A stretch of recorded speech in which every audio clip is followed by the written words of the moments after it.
What we doing out here in these streets? You know what I'm saying? The situation situated. We about to get y'all situated. I'm sipping, I'm sipping, I'm sipping, I'm sipping, I'm sipping, I'm sipping, I'm sipping, I'm sipping. Sipping, I'm sipping, I'm sipping, I'm sipping, I'm sipping, I'm sipping, I'm sipping, I'm sipping. I'm sipping, I'm sipping, I'm sipping, I'm sipping, I'm sipping. This is Sippin' with Sammy. I am Mr. Fly Shit Only, the one and only Sippin' with Sammy, Sam Malone, Barstool Rug. If you ain't sippin' with Sammy, you ain't sippin' right. Please get your fucking life together. Yep! Damn, Sammy, you done fuck. Damn, Sammy, you done. Damn, Sammy, you done. Damn, Sammy, you done fucked up.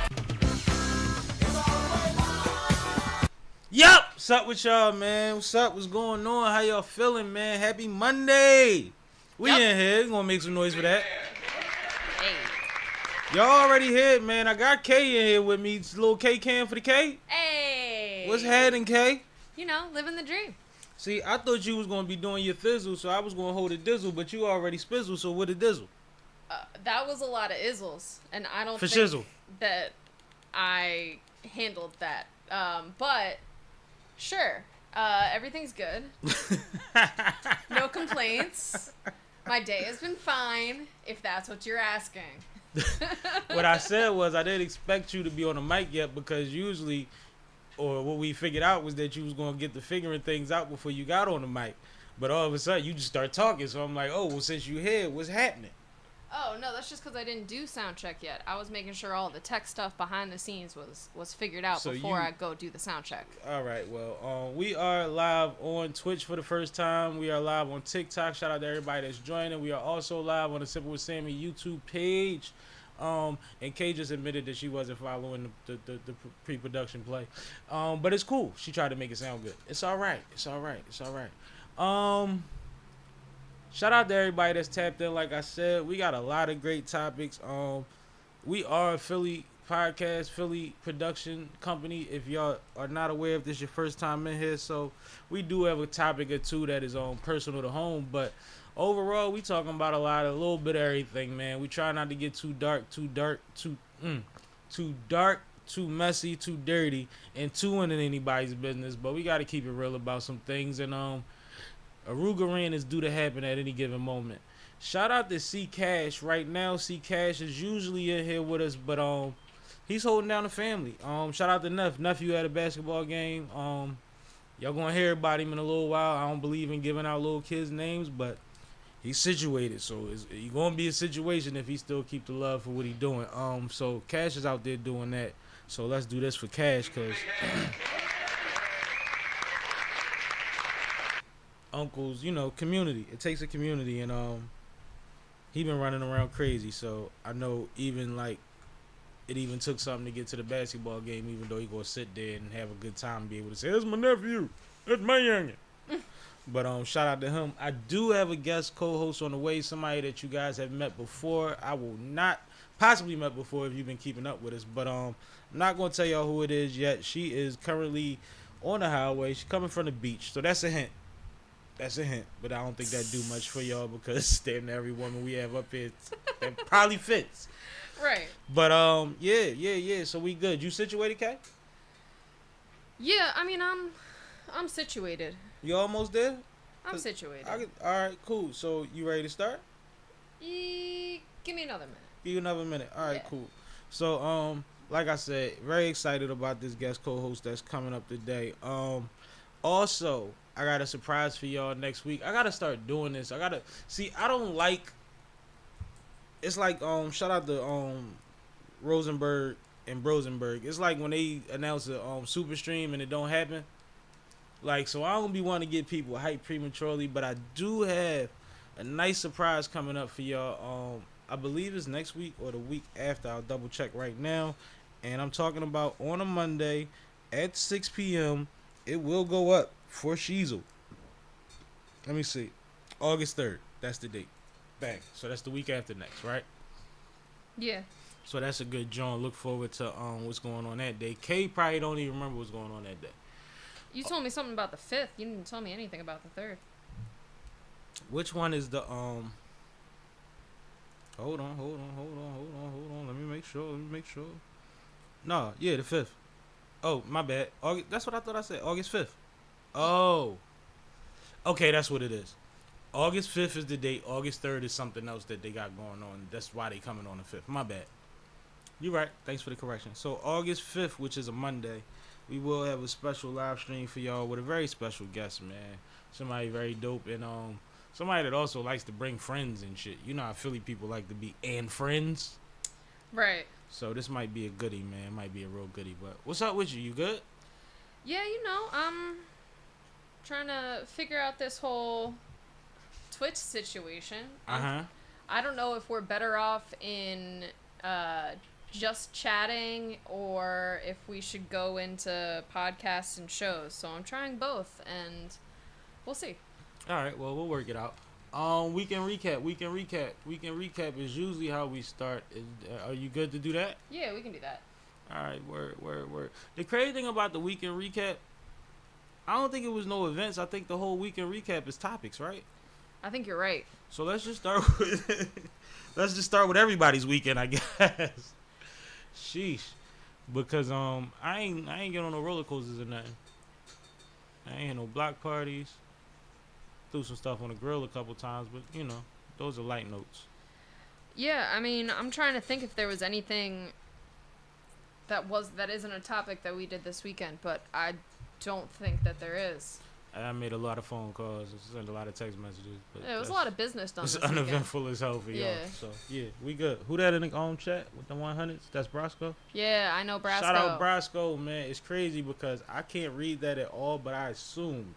That's crazy. That was the homie. That's wild. How Shout did out you Brasco. assume that? Because I think that the last where the B is at in Brasco, I think, you know how you see letters and you count how many, you see words and you can count how many letters is behind them and you could assume what word it is and sometimes you could be wrong. I just guessed Brasco. That's crazy. Shout out, homie. You gotta come do a live stream one day, man. Go over some of these topics, man. Get these people some game. Appreciate you always, homie. Absolutely. But yeah, so we can start wherever you want, honestly, because everything happened this weekend. Yeah. Everything happened this weekend. Like, we woke up this morning and was like, oh, well, this weekend was crazy. Yeah, well, I'm not going to be one to break tradition, so hey, let's get started with sports like we normally do. Let's do it. All right, so this weekend was the WNBA All-Star weekend. Just like the men's All-Star weekend, on top of the All-Star game, there's a couple of other different events. For the women, there is the three-point contest as well as the skills competition. And Allisha Grey made history this year by winning both of them. So shout out to Allisha Grey. She looked amazing in the skills competition. Nobody was even coming close to her in terms of speed. And then in the three-point competition again, she had a little bit tighter competition there in the first round, but when it came down to the final, she took it away. So shout out to Allisha Grey for making history. What did you think of those performances? Once again, because there's no small feat, but I think that, like, in hindsight, when you look back at the whole night, it was like foreshadowed the whole time, right? The whole time she was getting ready to do a skills challenge, she's like, I'm not trying to burn myself out. I still got the three-point contest and this, that, and the third. And then when she won and they said, well, you got a opportunity to sweep and win both. And she was like, And that's what I liked about her particularly. She's very, very sweet and humble seeming, right? Like she makes you feel like she's a down-home country girl or something. Like, she's not even really impressed. She's just out here to work and do what she loves to do. And that, it felt good. And a lot of these women are that way. Honestly, there's not, they have they bravado about them, but when they get on a microphone, they're very humble and very respectful and very gracious to the other people that participated and that helped them get there in a real way that doesn't feel like it's just something to say, right? Exactly. So but just overall, as the that whole night, it was exciting. We sitting here talking about dunk contests ain't the same. The three-point contest, we bringing in WNBA players. These young ladies had an exciting night, and she swept. Yes, she did. So it's not like it was like, oh, she got off and she got off and she got... Like, she swept the night, and it was still popping. I think that says a lot, yo. I dug it, and congratulations again to her. You shoot your ass off. You faster than a motherfucker, man. Like, I seen her make up time on one of the far passes to the opposite end of the court in a way that I don't think people really realize. Like, when she picked the ball up off the stand, she was mid-stride. She was already in the air. Like, yo, she was impressive. And the ladies that was in the 3-point contest definitely was impressive. Shout out to what's Pop's name? Griner? Yeah, Brittany Griner, because it's just good to see her seeming to enjoy the camaraderie and the moment. You know what I mean? Like, Yeah. it was good to see her out there really smiling, and she went hard at the skills competition, but she's 7 feet tall. It was like, you ain't gonna beat Allisha.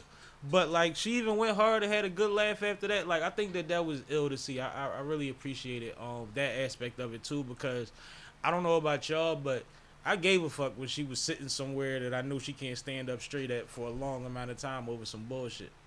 So it's nice to see her home, prosperous, baby news and all of that. That's dope, man. That's dope. Shout out to the women, but I definitely appreciated that night. What did you think about it? I thought it was great that for the first time that I can remember, watching the WNBA All-Star weekend, there were a lot of like crowd cameos of famous celebrities or sports journalists. Even Flaugier was like one of the main celebrities right. on the side. That was fly too.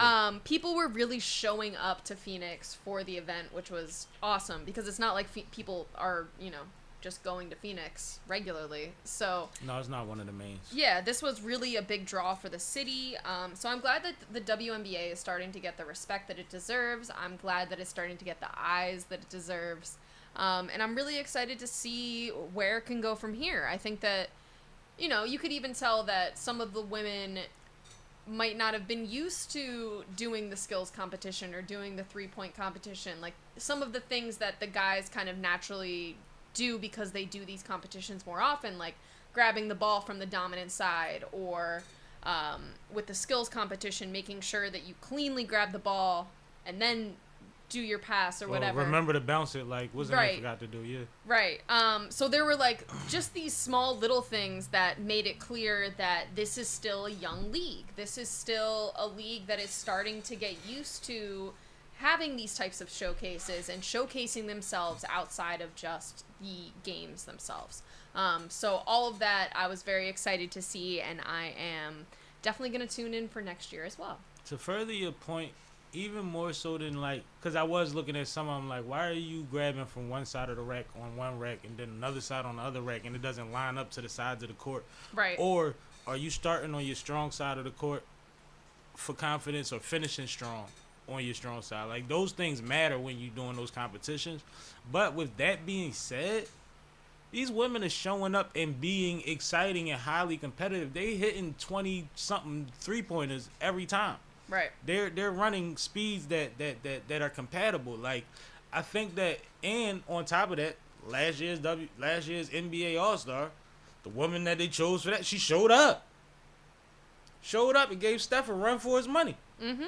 So it's like, just salute to them, because I think that they're handling it with grace. I think the media I think the attention that they have gotten has made it seem like a different league than what it really is. The core of the league is really a bunch of women that care about this sport on a high level and want to win and accomplish things the right way. Shout out to Tonya Carr. She said, "Did she get what she wanted?" Tanya, what do you mean did she get what she wanted? I'm trying to think of what that is. You talking about Allisha? She got both. She won both skills competitions, the skill competition and the 3-point competition, and she won $110,000. So she said she got $110 in her pocket. I guess she got what she wanted. See, knowing the cash money prize that you get for these competitions makes it even more interesting to me that some of our bigger names decided not to compete. So we all know that, we talk about in WNBA all the time, the salaries just are not comparable. Yeah, not even remotely close to comparable. So obviously, if you're a big name and you're getting all of these endorsement deals and things like this, other income on the side, these competitions might not be that big of a game changer to you. But for a player like Allisha Grey, who probably has a few endorsements, but, we have no reason to believe that she's making millions every year. For her to win that type of prize that is actually larger than her WNBA salary for the year is super impressive. So again, congratulations to her. And that's another thing. It goes both ways, because the other side of that is the reason that the product on the NBA side isn't that great is because these are all the top paid people in America. So when you sell them that they can win 500,000, extra 500,000 goes to the team that went. You know what I mean? Like, that's not no money. Like, I might want to heal, then make that money. I might want to let somebody else that needs it get that money. Yeah. So it's a different thing on both sides, but I really like how the women are carrying it. I don't want to take away from that at all. The women are these last couple years have been awesome, and I've been watching the WNBA since Cheryl Swoops, Lisa Leslie, not consistently, but I've been paying attention to the women for a long time. This is exciting. Well, since we're talking about the women and exciting, Rebecca Lobo, yeah, it's probably time that we talk about the All-Star game itself. Let's do it the next day. So, we talked about the All-Star game format last week, if you tuned in, but basically the WNBA All-Star game was split up into two teams. The U.S. Women's Basketball Olympic team and the other All-Stars. And they played against each other head-to-head.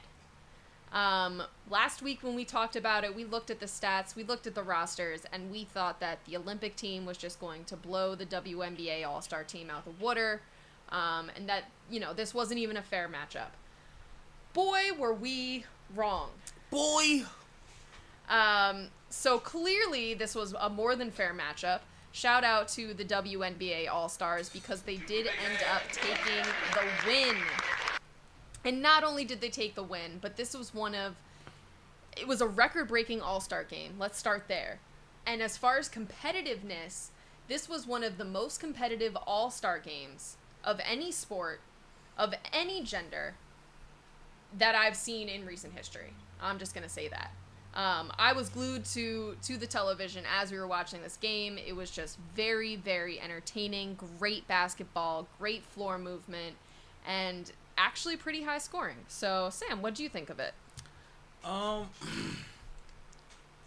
When you say record-breaking All-Star game, you mean ratings? I was actually talking about the playing records that were broken during the game itself. Okay, I just wanted to be clear because a lot of the times when we talk about individual games this season, we're talking about ratings. So cool, because I know what records is on the table. So cool, we'll get to that in a minute. I just wanted to be clear. Yeah. I had a great fucking time. I had a blast. I was watching A'ja Wilson come out there looking like a boss early in the game. And I seen Caitlyn doing the things that I think she don't get enough credit for on a wider, a broader stage. I know she's been televised more than others, but like the commentators are actually acknowledging, like, yo, she actually passes at a very high level. Yes. She wasn't shooting well at all, but she contributed the entire game. So it's like everybody that was supposed to show up showed up. Angel, which is what's really crazy about Angel. And it came out like a couple weeks ago when she didn't get the double-double because she finished with 8 points. She doesn't care about the points that much. No. She could get the buckets. She's good around the rim. She rebounds well. A lot of times her buckets come from putbacks and stuff like that. But I seen her get a steal in a wide open floor, damn near half court. Like, Angel likes to play basketball, man, and she's good at it. So, I had a great time. I thought the game was awesome, and I thought that... Cause I know we going here, so I guess I could say it. Once Arike started wiggling, game over. It looked like they were the dominant team. It looked like it was no coming back from her coming down, doing some crazy, go left, go right, and then jump with a leg spread and shoot a 3 on 2 people with their hands up. I'm like, oh, she's acting crazy. And she did that more than once. Right. And I thought that it was special that before that happened, Caitlyn said, that's the #1 offensive player in our league while it was going on. Like, it's before the best one-on-one player. Best one-on-one player in our league, right? Yep. And then later said, They told her to go in the game at one point, and she sat down and said, "No, watch her work. You tripping." Right. I thought that was amazing. But go ahead. So, Olivia Carter in the chat said WNBA All-Stars couldn't beat a high school boys team. WNBA All-Stars could definitely beat a high school boys team, but which high school boys team you talking about? Because there's some high school boys teams that could beat some low-level NBA teams. It's only a couple, but they're traditional powerhouse schools. There's a couple in Chicago, a couple in the Maryland area. Yeah, they get busy. Modern days and all of that shit too, yeah. So, before we move on from this, I do want to kind of zoom in on Arike's story a little bit because I think it's worth expanding on. So, if you go all the way back to the last time we had this format WNBA All-Star game, so 2021, Arike was actually named the MVP of that game as well. And she didn't make the Olympic team either. And she still didn't make the Olympic team this next time around. Mm-hmm. So for her to get snubbed twice, be the type of player that she is, an all-star caliber player. This is not her first time making all-stars. This is not her second time making all-stars. This is a regular thing for her. So for her to continue to get these snubs and then to come out and show out in this type of demeanor, to now hold the record for most points scored in a WNBA All-Star game of any player of all time. All with second half points. Entirely scoring in the second half only is phenomenal. Crazy. Phenomenal. So give her a big hand one more time for me. Now, one thing I forget who I heard say it earlier, but I thought it was important to state. A lot of people don't know her because her team is trash. Yes. But this is what comes with when the lights is on, when the cameras is on you, you show what you can do. You take advantage of that opportunity every time, and it seems that she's in the tradition of doing that. But on top of that, I'll be honest, I've seen her play before, multiple times, and I watched her interview with Shannon Sharp and Chad Ochocinco. And great personality, fly dresser, you know what I mean? All of that, like, just a dope individual and a very humble person that just gets busy. She feels like that girl, that point guard that we all grew up with in the hood. Like, that one girl that, like, nah, bro, don't talk to her like that, dog. Like, don't go out there like, yeah, I want to play defense on her. She's going to cook you. You going to be bumping and grinding the ground. Like, she one of them, man, and it showed. Like, she was getting freaky out there. Like Cam said earlier, like, it wasn't even about the points. It was about the bag. As we say as basketball players, like, when your bag is that deep that you just start whipping out different tricks and everything's working against the best. Oh man, God bless her, man. She had a great showing, man. Great showing. Absolutely. Great showing. So we should also mention that Caitlin Clark broke the record for rookie assists in this game as well. She was 1 or 2 away from breaking the all-time record. She was 1 away from tying Sue Bird's record in terms of all-time assists. And 2 away from breaking it. 2 away from breaking it. Right. Awesome. Congratulations, Caitlin. And Angel Reese is the first rookie in All-Star, WNBA All-Star history with a double-double. Yes. Right? I believe that is correct as well. So Angel Reese got another double-double, queen double-double, and she was the first rookie to do so. Nah, man, salute to the ladies, and shout out to that young lady on the sideline that had the sign that said, Angel Reese, I'll trade you all of these for your shoes, and it was surrounded by Reese's Pieces, and Angel gave her the shoes. That's the girl that the Angel gave the shoes to. I don't know what angle people saw her give the shoes from, but a couple of the angles just show her hand in the shoes. They don't show why. But the little girl made a creative little poster board, and Angel dug it, obviously. Also, salute to the mom bets, man. Kobe's wife and daughters were on the sideline, and they saw Caitlin interacting with the baby and telling her we got the same shoes on, and all of that, and they was hugging and showing. I just love that, the way that the things that we're used to from NBA All-Star Weekend. outside of the game, the socialization things, they're now on a platform where that's going to be more and more like what it looks like on the other side, because now everybody wants to come out. I even seen Angel throw, what's his name, Milanakis, some shade on the sideline. Ain't that his name that been chasing Caitlin Clark around for the last couple years? The actor boy? Yeah. Milanakis or something? You might be right. Yeah, he was trying to speak to everybody. You just see Angel looking at him like, don't reach for my hand. And that was hilarious. Because she get along with Caitlin. She just don't like him. Who knows what he said, though, along this journey.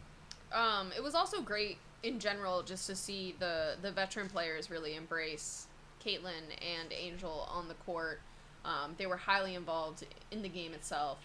So I think that was also to see, because these are veteran players who have never played with them in the past and might have grudges or feel some type of way about the type of attention that they're getting right now. So that was nice to see. Shout out to the WNBA for switching jerseys at halftime. That was amazing.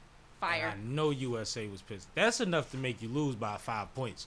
They didn't lose by, but that's enough to make you lose by 5. Just be like, they was more comfortable than us. Shit, I was still soggy. And shout out to Cheryl Miller, man.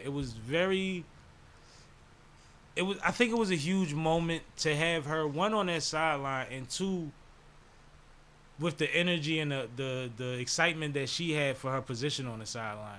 And she's like, I'm dealing with a bunch of girls that say they want to kick these Olympic girls' asses. I'm hyped.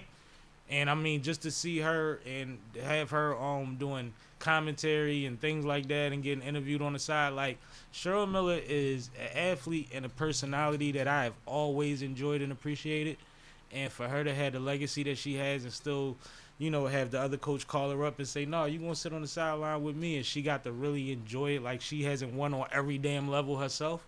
Right. I thought that was fucking phenomenal. Salute to Cheryl Miller, man. Just, if you don't know, Dawn Staley and Cheryl Miller, find all the footage you can find on either one of them, and then there's nothing you ever seen under the sun from a woman at that point. Like, they both done it all. All right. Anything else about the All-Star game before we move on? No, thank you for the entertainment, man. I appreciate it, man. I had a great time. Had a great time. I think I want people to understand, when you watch something for 2 hours and all of that stuff, you're being entertained. So when you complain about what happened during it, you ain't changed the channel. You was being entertained. You still owe them a thank you. Right. So now that the All-Star weekend is over, the U.S. team has officially left for Paris. But unfortunately, Angel Reese's bags did not make it. They lost her bags, and she posted that they only get $100 in euros to shop until they find the bags. Well, I got a couple questions, right? Uh-huh. Why is Angel in Paris? I think that she was brought as an alternate. Oh, okay. All right. I'm about to say, she just that big. She like, I'm out. We out with y'all. I got a break. Go to Paris. I wouldn't be mad at that either if that was true. No, I think that they announced about a month ago that she was being brought as an alternate. The other tweet said, Delta, please find our bags, or something to that effect. The one that's being covered up by the graphic. But I think it's funny. Like, not like funny, like it's never fun to lose your luggage. But it's just like, you Angel Reese, you telling us you get $100 stipend. You don't got your wallet on you? Like, you'll be all right, and they're going to find your bags. And trust me, if they don't, you'll get a bigger stipend to go shopping with. Right. But also, if you know anything about Angel, her bag might not have been full of all this Louis stuff. And Angel actually will go to H&M and buy an outfit or Zara or something and walk right into an interview, and y'all wouldn't know the difference. So we don't know how much was lost if people are looking at it that way. The fact that it's your personal belongings and you probably had your weeks scheduled through that is the bigger problem. Well, that, and there might have been specialty athletic equipment, like medical devices that you need, braces that are specifically fit to you that you can't replace in enough time to play. Like, that's more what I'm concerned about. That's a good point. Go ahead. Than, like, a Louis Vuitton dress. Like, this could actually affect their performance at the end of the day. You know, even if it's something as simple as, like, they don't have that item that they carry, you know, every day before they play, like that type of superstitious thing, this could potentially affect things. So I do hope that Delta gets their act together, finds these ladies' bags because we need them to win. And you know what's crazy? As much as we've seen, especially in the news lately, with people putting air tags and stuff on their luggage, as much as we've seen people's luggage wind up in funny places, it makes you always eerie when you hear about a bunch of luggage from people that we know have a couple dollars. Yeah. Go missing. Now, realistically, if it's all of their bags, it's more likely that they had a transferring flight and their luggage wasn't unloaded in time to make the connection or something like that, and it's probably going to arrive tomorrow. And they're international, so it's not like it's 18 flights coming in to send it in with, or none of that type of stuff. Yeah. Exactly. So this will most likely get sorted out. I'm not, saying that something nefarious definitely happened here or anything like that. No, I just think it's a little, because like I've said, like these aren't people that are in a position, like the whole country is back in this play. Right. So they'll be okay. So that's why I say it's a little funny to me, because it's ironic. Like, just had a great weekend, and then that's like how you come back from vacation. Like, you just had the bachelor party and all that. Then you get back home. It's like, where's my bags, though? And I got to go to work tomorrow. Shit. You know? And there's nothing more uncomfortable than being in a foreign country without any of your things. Well, bit of advice. Since y'all got these cool-ass book bags, little drawers, little freshen up, little outfit, something light, make sure it's in there with the headphones and all the other nonsense, because it happens, yo. Yeah, it happens, and sometimes you just need something to wear so that you can go shopping. Like, you get somewhere with a sweatsuit on, it's 100 degrees, you ain't trying to go shopping with the sweatsuit on. So yeah, make sure y'all situated, man. Absolutely. Oh, while we're talking about the Olympics, they also announced that the Olympic team flag bearer for the U.S. will be none other than LeBron James. So, what do you think about this? I think that's fire. I think when you spend this much time being great as an athlete, it's very well deserved, but it's something that you see, been in the league 20 years. It ain't never guaranteed, right? Because it took him a dub to get this far. But I know that it's one of those things that means a lot for the festivities in general, means a lot to the country. And there's a bunch of other athletes out there they could have chosen. So I think it's definitely a blessed position to be put in. I've watched quite a few Olympic ceremonies, but the most memorable moment I remember is Muhammad Ali with the torch shaking. If anybody remembers that. Mm-hmm. But that was a monumental moment, and that was at that point of Muhammad Ali's life and career. So to see LeBron had his opportunity and be able to do it, and I watched when they told him about it, and I watched his response to it, and he says all the right stuff all the time. But this is like, what do you get a man that has everything? Let him carry the flag at the Olympics. Fuck it. That's what this is. It's like, can he win anything else? No. Well, has he carried the flag yet? Let's see if he want to carry the flag. Like, this is fly though. But he's like literally that deep at 39 years old, that it's like we had to see Muhammad Ali. Like, and I don't know if the torch and the flag is the same. I don't think it's the same, but I'm just talking about like moments that I've seen from these opening ceremonies that mattered. That was the biggest one I remember, and this one is going to be huge because LeBron is that big a figure, and he's now. The kids know it. True. So, I mean, it's worth mentioning that this is an honor that is actually voted on by the Olympic athletes themselves. So they came together and voted and decided this is who they wanted to be their flag bearer for the team. That's better than the People's Choice. And that also kind of speaks to the other side of LeBron's legacy. So we always talk about how great of a player he is, but he's also been a champion for the players throughout his entire career. So it's nice for other players of different sports that he might not have touched directly to also recognize that and feel like he's the best person for this position. And even with that being said, like, could you really, like, realistically, could you imagine what that list was that you had to vote on? Like, it's him, it's Simone Biles. It's like, it's Noah Lyles. Yeah, like, it's like that's just the tip of the iceberg. Yeah, there's a lot of great athletes at going to this Olympics. So Yeah, so that's phenomenal. That's amazing. Bill Williamson said, "Do a backflip to prove to us you can do a backflip." Me? I hope he's not talking about you. I was about to say, boy, oh boy, I can't backflip. I don't tap dance for nobody. Shout out to Beehive. But no, salute to LeBron, man. Salute to Bronny. Definitely. I can't even say Bronny. LeBron. So we also just watched the USA men's team compete. They played 2 more exhibition games in the last week. Well, since we last were on. They played South Sudan, which was a nail biter, to say the least. Shout out to South Sudan. They actually played very well, but we unfortunately did not, and almost lost that game. It was very, very close and made quite a few of us nervous going into the Olympics, myself included. But then today we took on Germany and ended up winning that game as well. And Germany is a little bit tougher of a team than South Sudan. South Sudan, however, is going to be in our group moving into the Olympics. So as the U.S. team starts to nail down their starting 5, their rotation, what do you think of what you've seen so far, and what are the biggest changes you think they need to make going into the Olympics? First of all, let's give a big round of applause for South Sudan.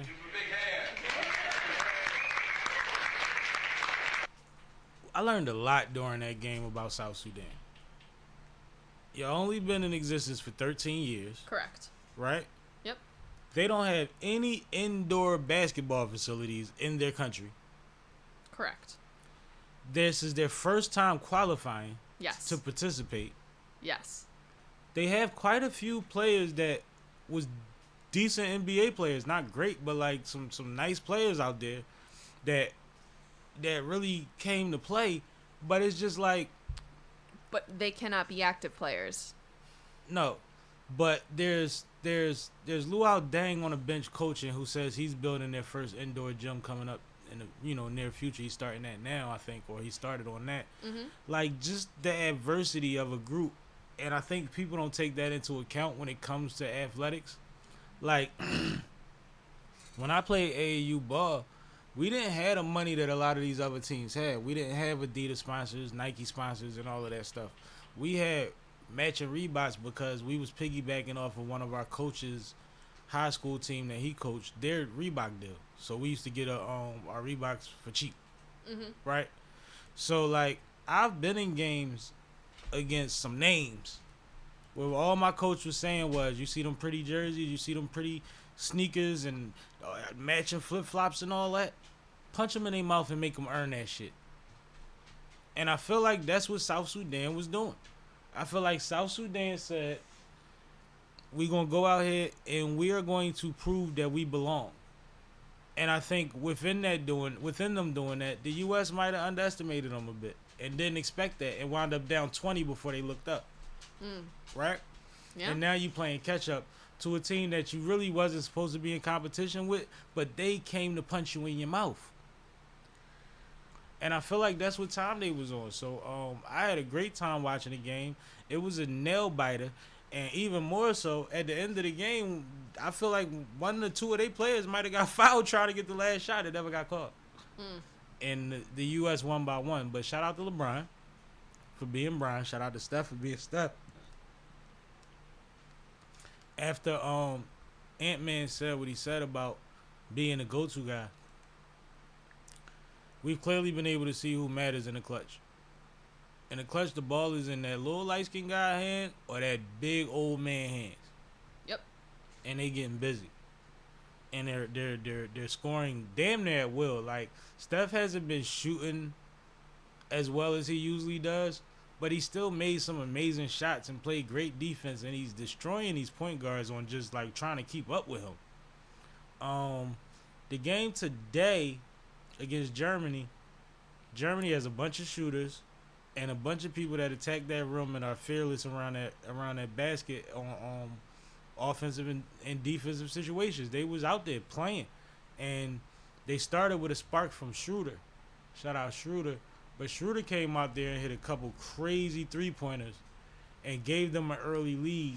And I think convinced his players that they could play with them. Then the other shooters, Obst, I forget his name. He had like 4 letters. He was just pulling. Then you got the two brothers. They play for Orlando now, I believe. They was going crazy. It was another good game, but it's like every time the game gets out of control, you sub LeBron back in the game. Mm-hmm. You let LeBron bring the ball up the court. Mm-hmm. And then LeBron goes and gets 2 points.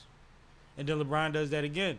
And then eventually LeBron hits a three-pointer. But what happened today was LeBron was responsible for 6-7 offensive and defensive plays in a row by himself. He scored the ball, stole the ball, scored the ball, rebounded the ball, scored the ball, made the guy just on a layup and damn near kill himself trying to dunk on him. Like, it was 6-7, then came back and hit it was back-to-back plays of LeBron's dominance. Right. And this is amongst, maybe not against, but amongst some of the best talent we've ever seen in pro sports, in basketball. So it's just like head and shoulders over the competition. Don't look like he's slowing down at all. At this point, I'm starting to feel like if he finds some time between this season and next season to breathe, he might be around to play with Bryce. That's my hot take. Oh.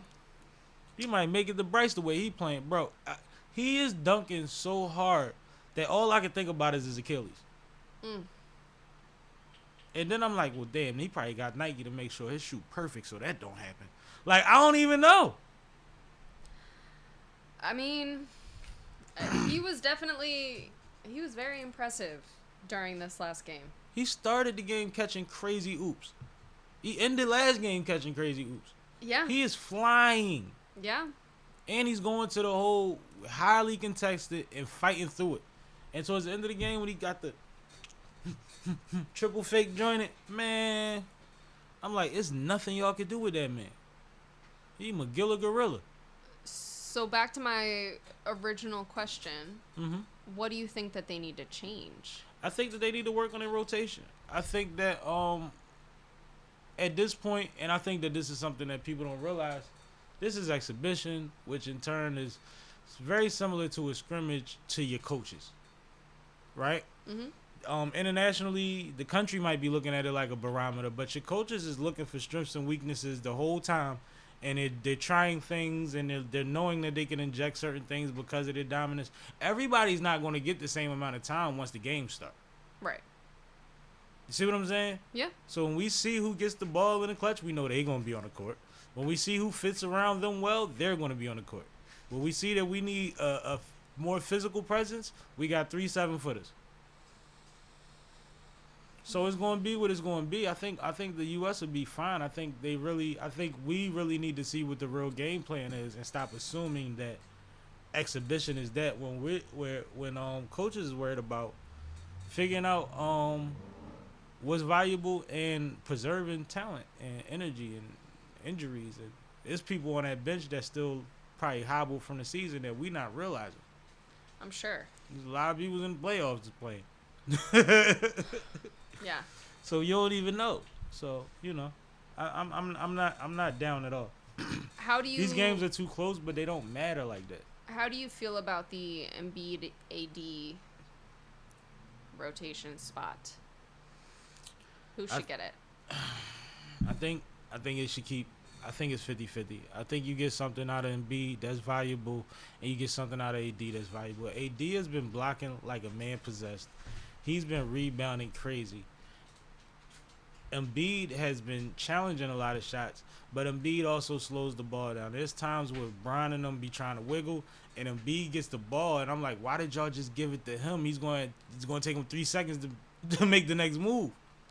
So it's like, I think you use them situationally. You play situational basketball, and I would love to see for once when we have all these 7-footers on the court, let's play a little high-low. Let's go back to throwback basketball and just beat some people up for a little bit, and then get these shooters some open shots. Everything's contested. And the Germany team today, they'll wear you out because one thing about them is they set picks every 5 seconds. Everything is a pick. They set screens the whole entire game. This shit looked like watching Princeton play. They also played tall. Yeah, they played big. Schroeder a midget. He was the only one. And yeah, his sub, I forget homie name, he wasn't much bigger than Schroeder, if any. So yeah, like, but the energy on Schroeder, the heart from him, was just amazing, yo. But Germany played a good game. I just think that, and the U.S. could get too comfortable, but I think in a lot of ways you got the right to, yo. You still just letting everybody sweat right now. Wait till it's like, nah, fuck that. We need to get up 20 and then we gonna push the bench in. You're going to see a different game. You're going to see a different game. And I think a lot of it has to do with trying to figure out how to make Anthony Edwards comfortable because he's being too passive. He's literally getting by people and fishing to give somebody else the ball. Not in a position of scared to shoot it, but wanting to be a team player and knowing that this is an all-star team type environment and he's the baby. He don't want to be Kobe in the all-star game with Jordan and the OGs is like, man, taking away from Mike Shine, man. What we doing? He don't want to be that. Like, they benched Kobe, and he was going nuts for Mike and All-Star. I don't think people remember that, but yeah, it happens.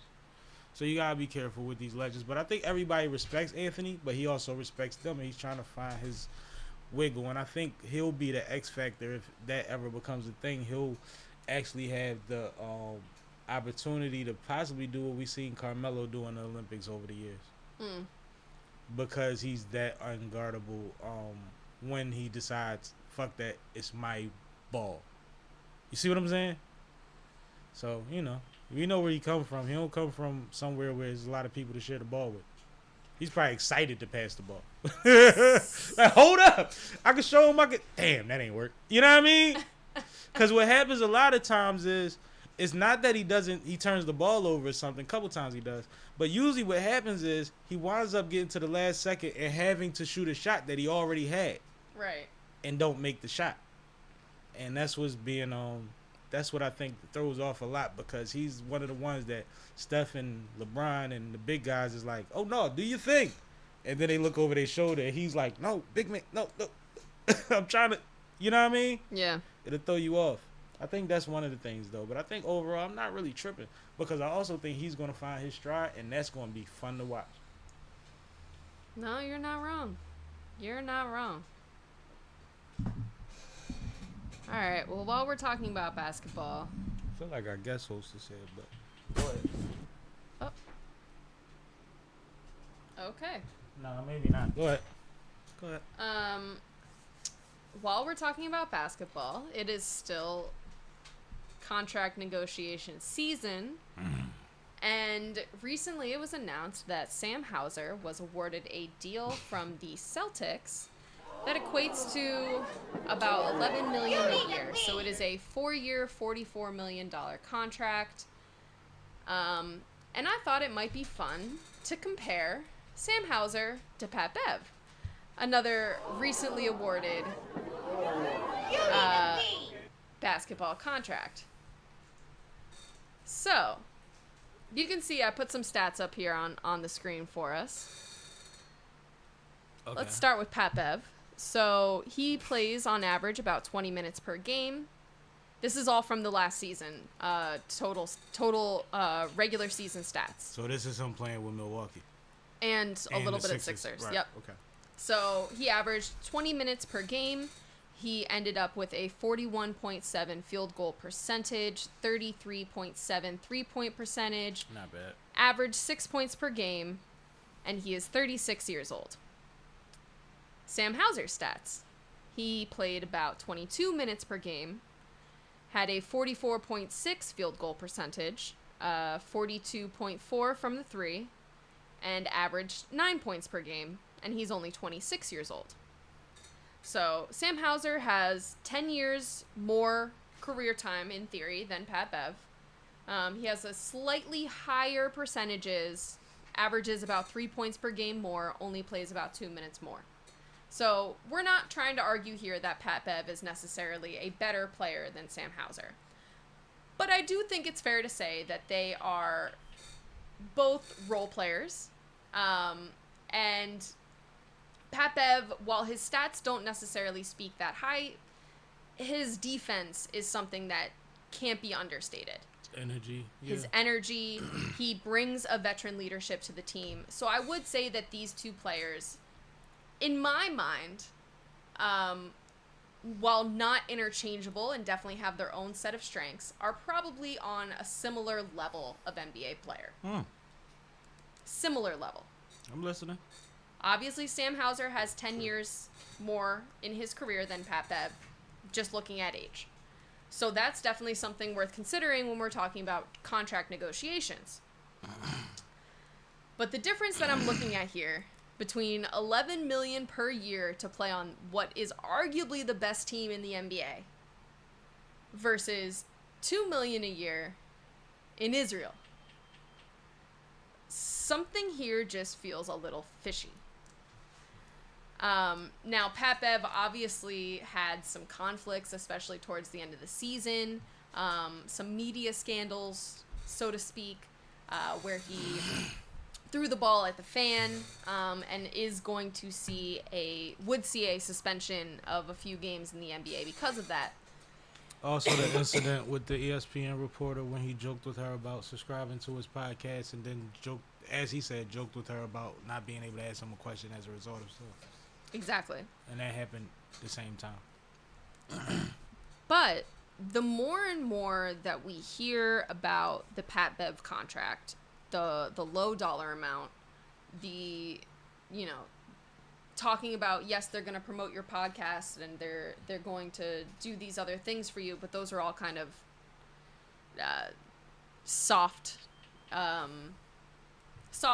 They're not hard cash in the same way. The more and more that we hear about this contract, the more I think that Pat Bev is being blackballed from the NBA. And particularly when this news comes out about the Sam Hauser contract. Now, I know that he is currently a Celtic. The Celtics have extra impetus because of that to keep their team together and write him a contract. But for him to get a 4-year contract at $44 million with these statistics, even at only 26 years old, it just feels weird. It feels too high in comparison to some of the other players that we're seeing. So I don't know if Sam Hauser has something special going on. I do think Pat Bev is being blackballed. But I thought looking at these two contracts in comparison was a very interesting situation. What do you think, Sam? I disagree. Okay. I think that there's a few things. There's the definite thing about Pat Bev was already a journeyman and went to a coach that loves him and did something that drew a lot of attention from a team. When you're a role player, you don't need to be getting that kind of attention for antics, right? Fan interaction, discrepancies with fans that was excessive on TV that became a big deal. Way bigger than your name. You know how many people found out about Pat Bev because he threw the ball at that person? As much as we love him. So it's like, that's one side of it, right?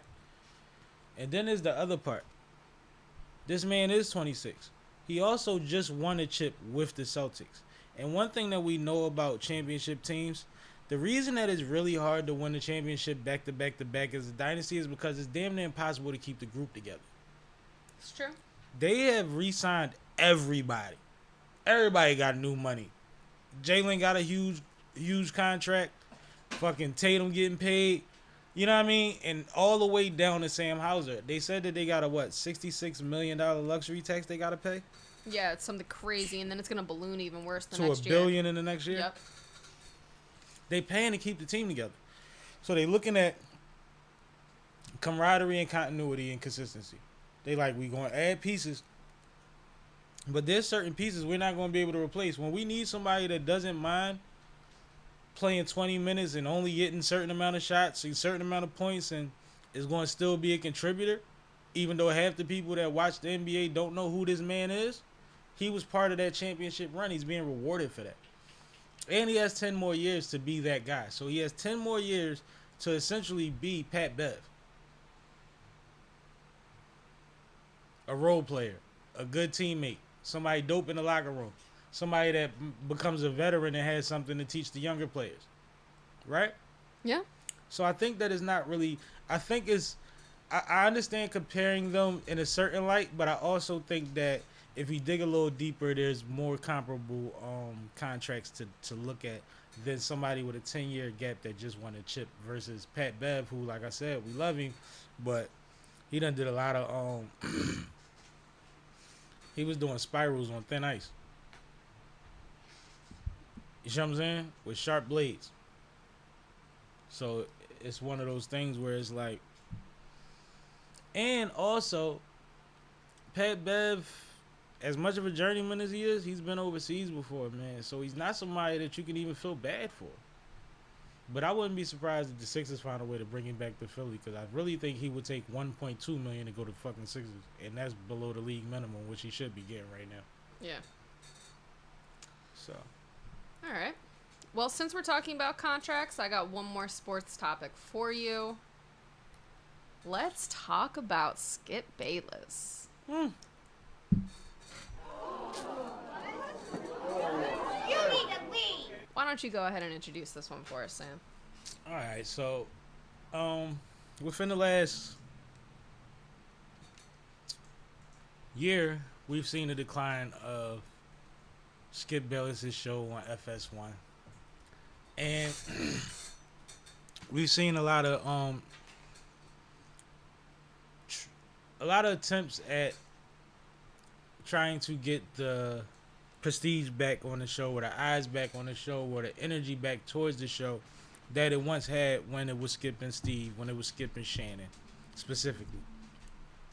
But it's hard to do when the beginning of this iceberg being in the way of the ship was you having a very disrespectful conversation with your co-host Shannon Sharp, who was very highly respected and didn't deserve that, to be honest, and has a lot of friends, people, and upside. It's one thing to be averaging 30 and your knees is about to blow out. It's another thing to just be coming in and averaging 19 and we know you're going to get to 30. Who we investing in, right? So, we've seen Skip bring 10 different co-hosts on, Lil Wayne, Michael Irvin, everybody you could think, Paul Pierce, everybody you could think of, and he hasn't really gelled with any of them. Adrian Peterson. He hasn't really even caught a lot of viral moments. Like, even if they give a hot take, it's like people aren't really interested in Skip's opinion anymore because he went so hard at supporting Brady, which lost him Shannon Sharp. That was part of that argument. And down in LeBron James, who makes it harder and harder every single week to argue against him. Mm-hmm. So at some point, your credibility goes out the window, especially when you challenge a Hall of Fame NFL player and try to tell him that he's lesser than, or he wants to be, or anything to that effect. Or just tell him to put his glasses back on. Yeah. Was a crazy challenge. You don't, like, I don't get in a cage with a bull and try to grab his nose ring. That's stupid. So, now it's been announced that Skip Bayless is leaving Fox Sports. We don't have any real details except that the show is being vaulted, I believe would be the terminology. It's being shelved. It's not like they're continuing the show without him. The show is his brainchild. He did bring that show to FS1. But I believe he's discontinuing his relationship there, and the show is going to remain as far as we've seen it so far, and that's it. And this is coming during this summer. He's going to exit. Also, the discussion is what's his next move.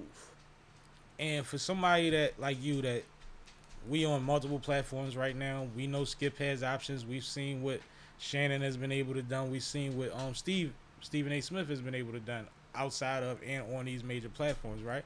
Mm-hmm. Keep going. What do you see happening, or his next move being? Do you, because this is an older man, 73 if I'm not mistaken. Yeah. So retirement is cool. Him, the wife, the dog, they can just fall back. The thing is, though, But I don't think he wants to. with an ego like Skip, do you really see him retiring after this? Like, he wants to go out on his terms. He doesn't want to go out this way. It leaves his legacy in jeopardy, so to speak. I imagine them trying to rebuild the Titanic. But did you hear what I said? Yeah. Rebuild the Titanic. Yeah. Something that should never be done. I don't think it'll be It was successful. so big, so huge, such a spectacle, and it went out bad. Is it really the highs and lows you want to go through again when you could find something balanced? And, like, we don't know what kind of money is on the table for him. True. There's a question of if they going to try to bring him back to ESPN. Stephen A. said he won't have him. Not on ESPN, but, like, you're not bringing him back on with me. Right. And I'm not going on his joint to build him up. Because you know that's what ESPN do. They throw Stephen on everybody else's shows to draw eyes to their shows. So Stephen A. Smith winds up one of the hardest working people on the network. Because he has to talk all day. And bring up new points and new ways of introducing the same points. It's amazing what he does, honestly. And I'd imagine, but what's the competitive? Showtime Sports? Because Showtime is trying to build up their sports network. I don't think people realize what they doing, what they was trying to do with all the smoke and all of that stuff they had going on over there. And they already got the boxing situation over there. But if you think about it, a lot of the broadcasting deals are actually going to Hulu and Prime and Peacock and all of these streaming platforms that don't necessarily have the same infrastructure that these cable networks do in terms of these built-in broadcasts and shows. And that's why I'm asking you, because he could possibly be on Prime next, and nobody's thinking it. Yeah.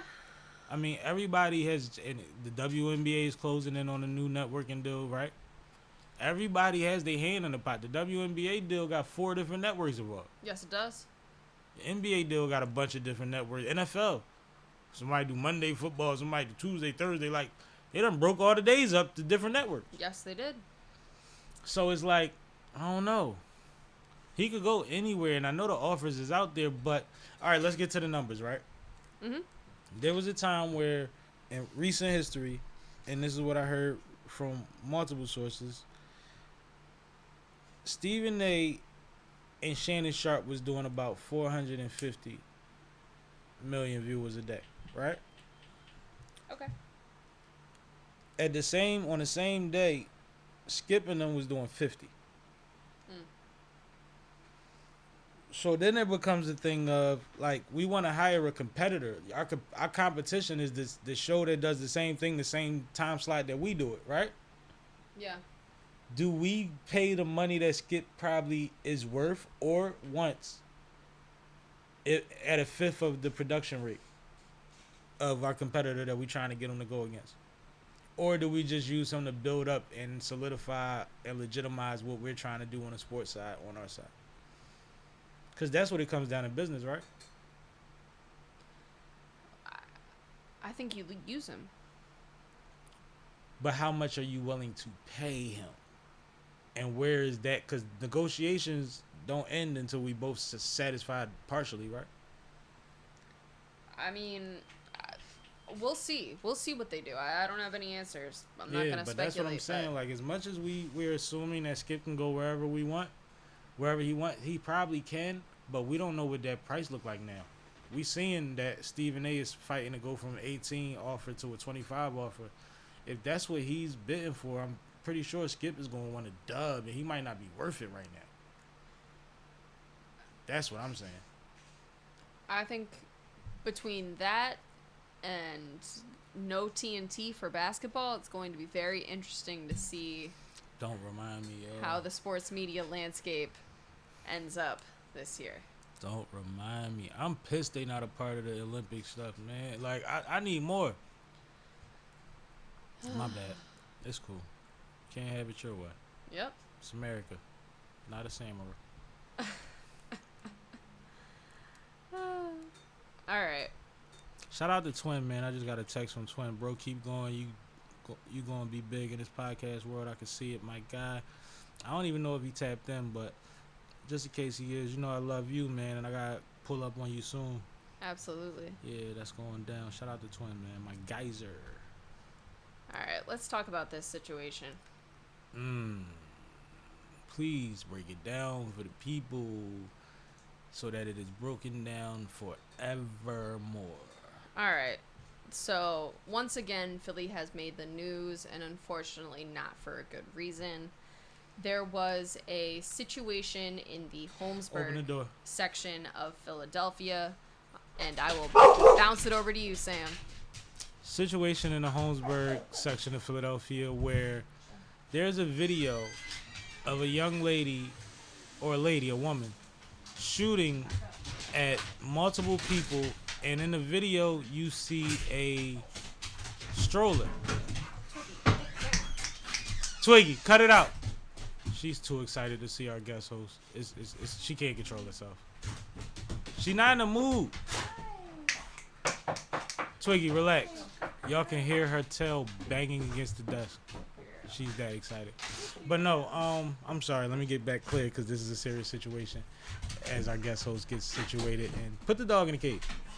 How you doing, sweetie? Good, how are you? Good, man. This for you. This is for me? Yes. I can put it on now?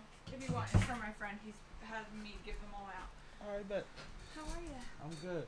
We're introducing this next topic. I don't know if you saw the young lady, the lady that shot at the couple and ended up shooting a 7-month-old in Philadelphia. No, I didn't see. I like the news scares me. It's amazing. I'm not mad at you for not knowing, but this is what we introducing real quick, and then we'll get right back to you. But so we find out later that the altercation was over $100 in a drug debt, and on the video you see the lady shooting at the guy running up the block. You see her shoot directly at the woman's face. She misses everybody and strikes the 7-month-old in the leg. And when the lady screams, "My baby," she says, "Fuck your baby." And I don't think this is in Holmesburg, around up Frankfurt way. And I don't even think she knew the baby was struck when she said that, but that is amazing. But Mara's in the building. Let's make some noise for Mara. Her mic's not on. No, you good. No, you good. You good. I just wanted to make sure because you was about to get into your spill. Yep, you good. Thank you. The last thing on the news that I saw was the guy that did a hit and run with the cum. Dollar Tree. Yeah. Another crazy situation. That stressed me out. Yeah, no, I agree. That Dollar Tree is super lit too. That they have like really good stuff in that Dollar Tree.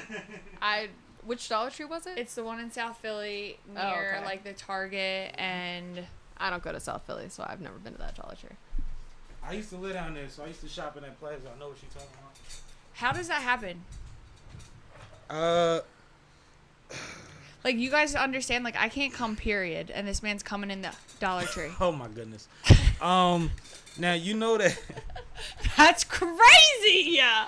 you know that these people are sick people, right? So you Do you know can't what his compare. shirt said? It's not going to lick itself. Right.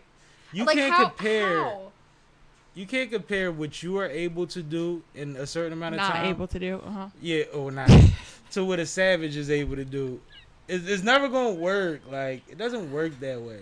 Oh my god. So yeah, that's the most recent news that I saw. But I kind of did see this, like, a quick thing about the 7-month-old. Mm-hmm. But I didn't. So the baby didn't die. Now the baby is gonna be okay. Yeah. Okay. The woman has turned herself in. That was the aggressor in the situation. For $100. $100 drug debt. And there's a couple walking with a 7-month-old baby. It's possible they was trying to find you $100, man. Like, they ain't have it right now. Like, it ain't. I don't think they was trying to duck you. Like, Dude, we're walking if we with were a stroller. Going off $100 debt, my landlord would have killed me like 15 times by now. You'd be dead. You want a drink? Super dead. No, I'm good. I have water. Thank Okay, you. all right. My head is like not on my body today. It is, but only because it's detached. But no, you're right. It's nothing that. First of all, shooting at someone over $100 is not going to wind up. It's not. You don't get anything from that. Everything that happens after that costs you more than that $100 that you worried about. Yes. Everything. 100%. I wish they charged y'all $100 for bullets. Y'all wouldn't do this dumb shit. Like, that's what's crazy. That's a good point. That's what's crazy. Yeah, that is crazy. But Kay, what are your thoughts, man? My bad. You know, cause Mara gonna get me to joking and shit. No, I mean, I think that I hate that this story is from Philly. I'm gonna start there. Because there's so many things wrong with it. Like, 7-month-old shot, terrible. Horrible. Then you watch the video and you see that this woman was within 3 feet of her intended targets, 2 of them, and still missed, despite shooting at least 3 shots. Wait, what? Yeah. She's shooting this way and right in somebody's face and winds up hitting a kid in a stroller down here. Which means at some point when she's changing direction, she's squeezing before she's aiming. Because something got let off in a direction that it shouldn't have went in. Maybe she was on drugs actively. I mean, she looked like she's had a rough life. I don't want to judge the young lady, but she looks like she might have been through some things. So I don't know, but I'm glad the baby is safe. But could you imagine if you couldn't walk your dog and somebody just started shooting at your dog in front of you? Like, what do you? That'll drive you crazy. You would never walk your dog in the neighborhood again. No, I would go to jail. I would go to jail also for the Dollar Tree thing. Also for the Dollar Tree thing. Just to circle back on that. No, but we can get back to that too because Philly is going viral for all the wrong reasons. That's so what I'm saying. It fits. Like, what's good? What is going on? But you know that the Dollar Tree situation isn't a new situation. It's pretty common. A lot of women in grocery stores, Walmarts are having these experiences. This is the one that happened here. I've been seeing a lot of reports. I'm on YouTube a lot. It's a Dude, common... what would you do? What would you do if a man just nutted on you and ran? I would probably be so shocked I would freeze. Like, and then I would say something. Because I've been in a situation where, like, I'm in a back seat and somebody just starts vomiting next to me, and my reaction was like, "Are you seriously throwing up right now?" Dude. So I feel like that would be my reaction. Like, did you really just nut on me? That lady was so upset. She had the right to be. 1,000%. I would have been crying too. I don't think screaming. most people watching that understand what all happens. She don't know what that man has. She's not even allowed to just dispose of that. She has to care for it so that she can present it to somebody for evidence. Right. Well, she was in a good spot because they have like good containers at the Dollar Tree. At the Dollar Tree. You are crazy. I'm just saying. You are crazy. So, like, I mean, just like thinking like it's possible that I was in a dollar store and I might have contracted something from this weirdo. See what I'm saying?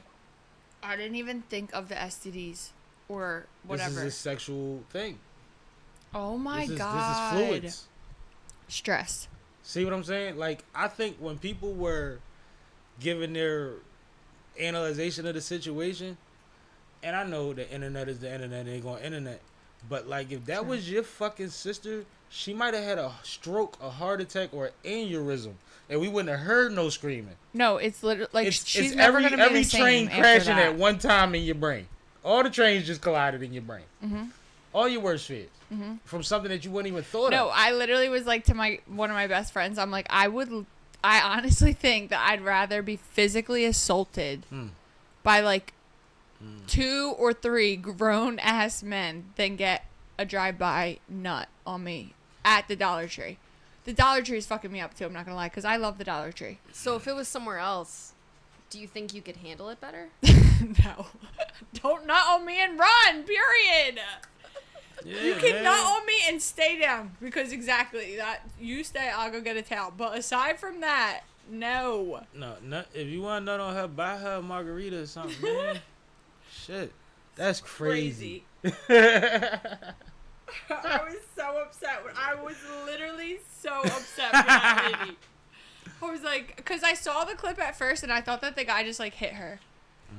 And then I saw it again, and it was like big, cause like I'm just in La La Land half the time, so I don't notice things.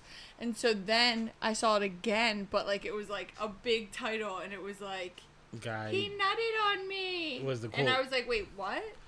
I'm so stupid. Silly. Okay. I kept watching the video on mute. Oh my god, no, yeah, you couldn't. And I'm like, what, he snatched the purse? Yeah. So I ain't watching for a while, and then you start seeing people talking about it. Yeah. So then I clicked on it, I heard the audio, and I'm like, that's crazy. I was just watching something a couple weeks ago, and they said these motherfuckers running around doing this shit. And then I went on to the comment section, and the Philadelphia detectives of the streets had already figured out who this man was, where he lived at. They already knew he had a prior record for this shit. Yeah. They said all of that shit within hours of posting the video. Probably the first hour of the video being posted. Crazy. Yeah, he has a record of this. Also, why was no one else talking about this? Like, hey, beware, you might get nutted on. Hello. There wasn't even warnings. Who knew I don't even know how to respond to that. I didn't know that was a thing. That is crazy, yo. Yo, guard your body when you in these markets, man. And you know what's crazy? And it's probably a thing. Women be in the market so focused on saving that extra 50 cents, especially if they spending their own money. I put my headphones in at the I be Bluetooth. Yeah, I'm earbuds. And like my friends like yell at me for that. They'll be like, "Mari, you shouldn't be doing that." I'm like, "What do you mean? Like, what's gonna happen?" First of all, if something's gonna happen, it's gonna happen. That's just how I feel. Well, wear long pants. Well, you know what? Like I always have these like little like workout sets on, and that's what my one guy friend said. He's like, "Dude, imagine if you were in the Dollar Tree in your workout set." I was like, "No, I'm not gonna imagine that. My imagination is crazy, and that will fucking happen." That's amazing, yo. I feel bad for her. I want to laugh at you, but I don't want to laugh at her. It's crazy. It's crazy. No, it's crazy. It's bad. It's a bad It's job. horrible. But now that we got through the trauma, okay, you good? Yeah. This is a young lady that has been here before. Yes. Had a great time. I've been on other platforms with her. We had a great time, and I've been trying to get her back here for a while. She don't even know why. I don't know why. She don't know why. Part of it is the great time. The other part is I actually saw you do a stand-up set, and I ain't got to talk about it yet, man. Dude, I saw you do the most non-stand-up stand-up and piss every other comedian off because you got a great reception. This was the weirdest shit I ever seen in my life. How did you pull off I'm Paris Hilton, but love me? I just don't understand how this happened. I don't know either. I know part of it was you were honest. Yeah, well, and part of being a comedian is being self-deprecating. You can't be a sexy motherfucker and go up there and motherfuckers want to hear you talk about them. Sometimes you gotta tell them your breath stink. You know what I mean? Just something. So that happened because I went on Durag and Shout the deer out Tata. tag. Well, yeah, Tata, that's like my bestie, and so she's hilarious too because she like loves how delusional I am about things. Like she's just like, you're fucking funny, and I'm like, I'll tell her stories and she'll be pissing her pants. Like I literally sent her a video yesterday and she was like, I just screen recorded this because I need to make sure I have this forever. I'm like, I love that I make you giggle. She about to steal your material. You better be careful. Well, you know what actually is crazy that you say that? The day that the Dollar Tree thing happened, Yeah. I knew she had a show in Connecticut, and I knew that she was driving there, and I literally called her and I was like, T, I feel like this information you need to know before you get on the stage tonight, but shit. Philly, there's people doing drive-by nuts. And she's like, what do you mean? I'm like, bro. And I'm like, I tell her the story. I was like, I just think that you should know that before you go on stage. You know, she was just like, in case. I'm going to use that tonight. I was like, exactly. Great icebreaker. Yeah. So, I'm from Philly, the city where they just randomly nut on like, people. just let Philly, because they're nutting on people. Now I'm up here. What you got? I hope you aren't that weird. Literally. But yeah, go ahead. So I went on Durag and the Deer Tag like probably 2 or 3 weeks prior to that show that you guys came to. Durag and the Deer Tag is a platform. podcast, yes. I don't want to be disrespectful. So Yeah. It's a podcast. They actually film also not far from here, but it's just like 3 comedians. They're all guys. And I've gone on their show a couple times too. And like I think I've gone on 3 times. The first time that I went on, this is like kind of a toxic trait of mine, but when I get invited onto a podcast, I'll just go. And I don't like I don't do research prior because I'm just like, okay, I'm going. I'm gonna go talk. Like, yeah, like, what's up? Like, so I didn't realize that, like, their setup, like, obviously you see us from the waist up here, but theirs, you see your whole body, and I had on slides, and I don't look at them right now, but. I mean, I'm in the way too. But I have cute feet, and so on the episode, it comes out, and in the comments, like, there's just guys, like, being like, anybody else on Feet Finder, like, like, just making jokes about my feet. And I'm like, okay. So then they invite me back again, and so I made sure to wear sandals again, because I'm for the people. So I heard that. And so I'm like, like, I made sure to wear my sandals for y'all, like, whatever. And then the next day after that episode came out, well, they also let me go on their Patreon episode that week too, the second time that I went on. They was running you up. They geniuses. And so on the Patreon episode, you get like a bonus episode, and they make you wear a do-rag. So I literally was like, they gave me this like really cute pink do-rag. I'm like in there just talking my shit, and now I know that we're in like you have to pay to get into this section. So I'm now like, you wildin'. Yeah, kind of. Now you bugging. So I'm just saying whatever. And so the next day I wake up to a $500 Venmo, and it was like, your bit on do-rag and the deer tag was hilarious. Like, let me know when you have a show in New York or Jersey City. And I was like, what the what wasn't the hell? a bit. That was literally just me. I was sitting existing. down joking with the homies. That was just me being now regular. I'm in another business. And so, like, I screenshot it and I sent it to them. They're like, what the fuck? They're like, no, that's legit. Us $500. Right, like, that's legit. That's like, not fake. What the hell? It's not a scam. Right. I'm like, okay. So then I go on the third time, and they're like, they bring it up, and they're like, yeah, your bit. Like, I'm like, yeah, my bit. And they're like, well, we have a show at the end of the week. Like, you should come do 5 minutes. And like, don't tease me with a good time. I'm not one to say no. I have a problem. So I'm like, okay, I'll do 5 minutes. That was crazy. But go ahead. That is hilarious. That was crazy. So I did my first. Well, it ended up being like 3 minutes, but I did my first 5 minute set. Yeah, first set. Punchline. And then Tata came, Your and first she was set like, was at Punchline. Who the fuck are you? Literally, like, I was like, what the fuck? Thank you. And so then Tata came to that, and she was like, I have a show next week. Do you want to do it? I was like, again, yes. Even though I have no idea what the fuck is going on, obviously. And so then, then you guys saw that show. And that show was funny because she had me I was like, let me make the flyer for you. And she's like, okay. So I make the flyer, and y'all are both silly, yo. Put myself on it, and she's like, I mean, you made it. I don't give a fuck. I was like, all right, period. So that was your plan? I'm going to make it so I can put myself on it? So I can have a stand-up flyer? If I'm going, and I'm talking, I want to post it. So I want to put myself on it. You're a big personality in these streets. Your crowd your audience need to know where you going to be at. Come on. So, yeah, that day was so funny. And it was even funnier because that lady that was sitting in the front, I don't know if you guys remember because this was a while ago now, but there was a lady sitting in the front row, and like, you can't really see shit when you're up there. And so I've been on stage before. I'm aware. Well, it's like, I double down and don't wear my glasses on purpose, so I double can't see. That's good. That's good. So I'm just like, I don't need to know what's happening out there. But yeah, this lady was sitting in the front row, and she was just like,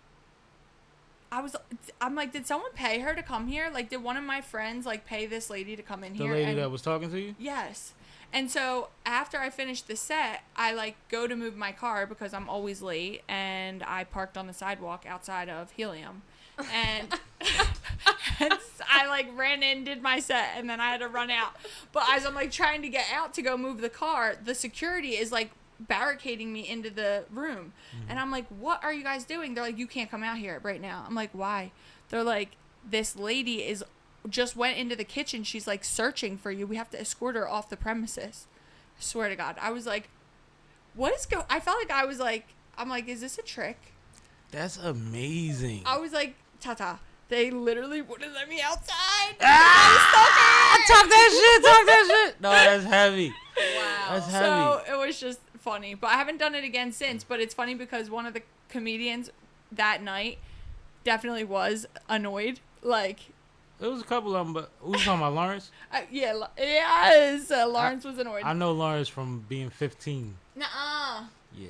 So he like DM'd me after, and he was like, which is just funny to me because Shout I'm out just Lawrence like, Kilbrew, by the way. He's hilarious. he's come on like Loving Them What, and that's how Okay. like I knew him. Dope, so dope. I'm just like, I like have no ill will, like, you know. Yeah, like I'm not trying to step on nobody's toes. I got an like, opportunity. I showed up for 5 minutes. Like I just whatever. Like I'll just shoot shots if I get the layup. You know what I mean? So, it was funny after he's like, let me know if you want to actually like learn some comedy. I'm like, okay, I'll learn. I'm open. No, Like, because one thing about Lawrence and people don't know, a lot of the people that we look up to in comedy know that young man, yeah. and they fuck Well, with and him.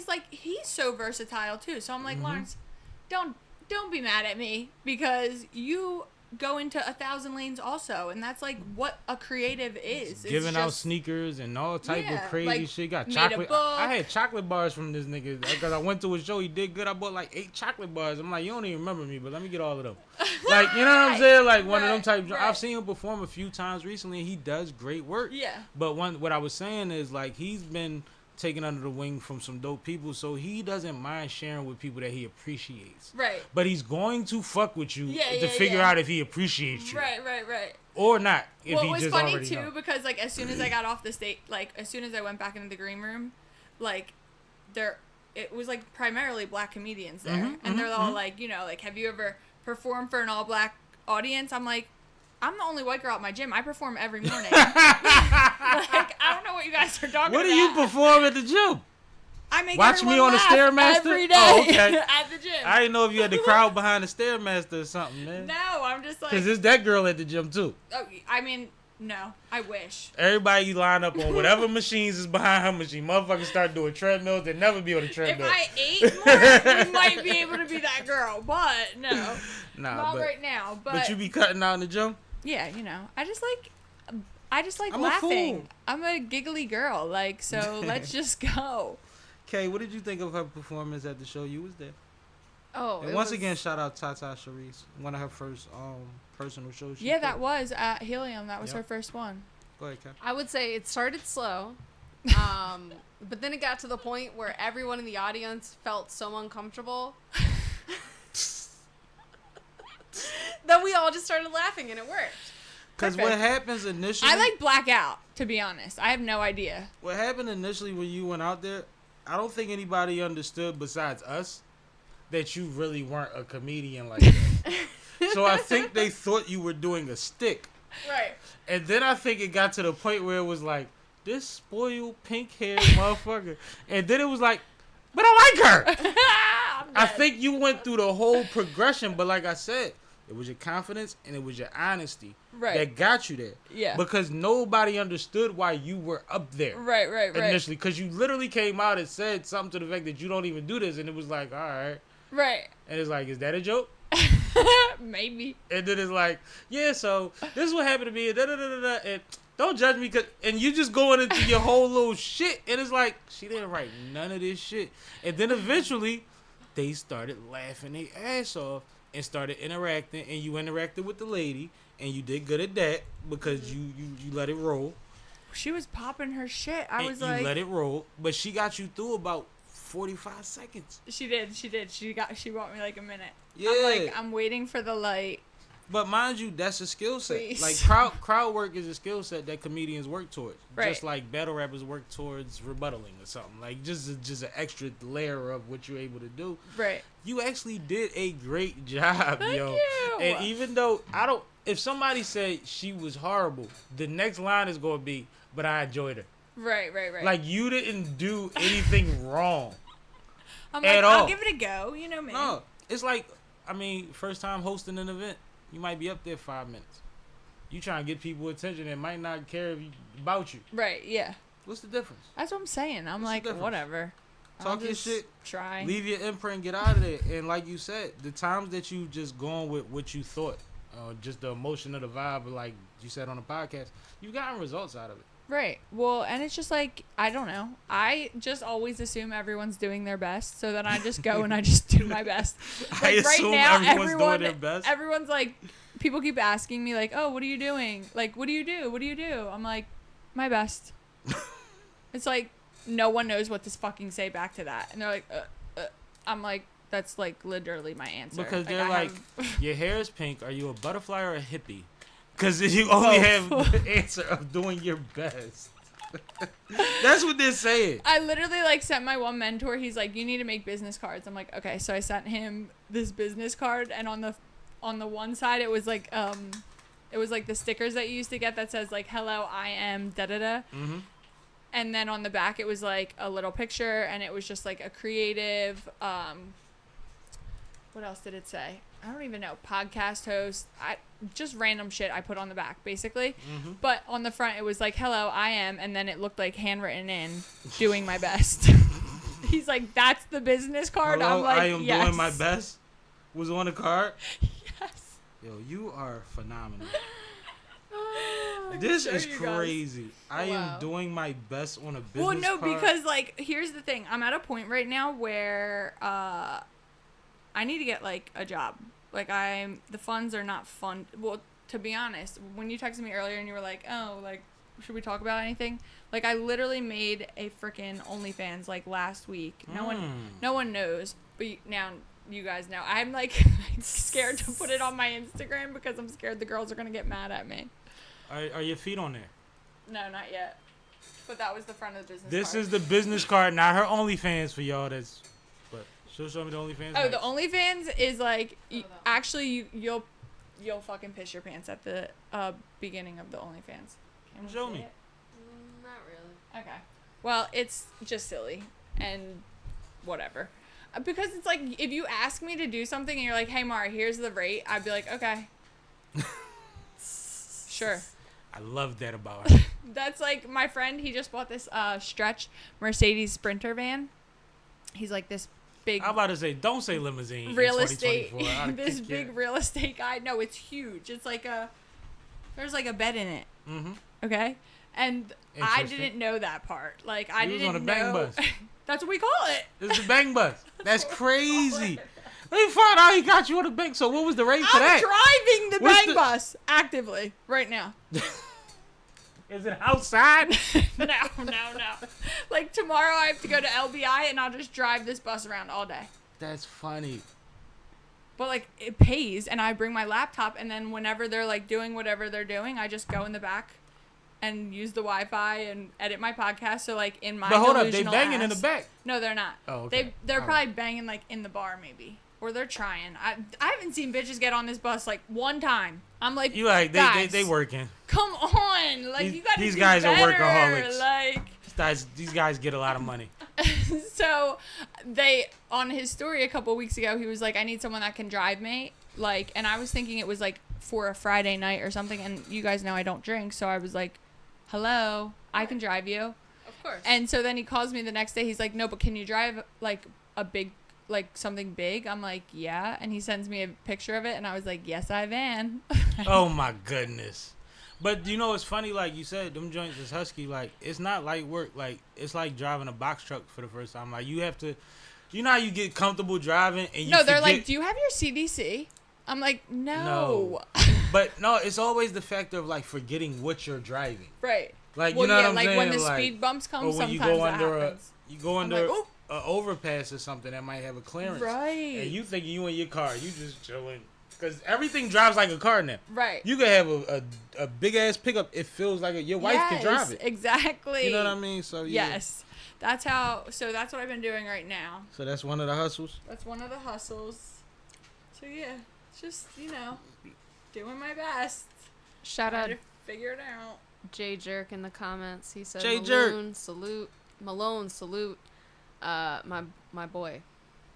Aw. J Jerk. So you are just on live every Monday from 6 o'clock forward. 6, yeah. We do it till the topics going. We started going earlier because we started having a lot of topics. The world is going crazy. But yeah, we What on did every Steve Monday Harvey at 6. apologize for? Let's get into it. Let's do I it. love Steve. Let's get into it. I just wanted to catch up with you first, but we still got more topics, y'all.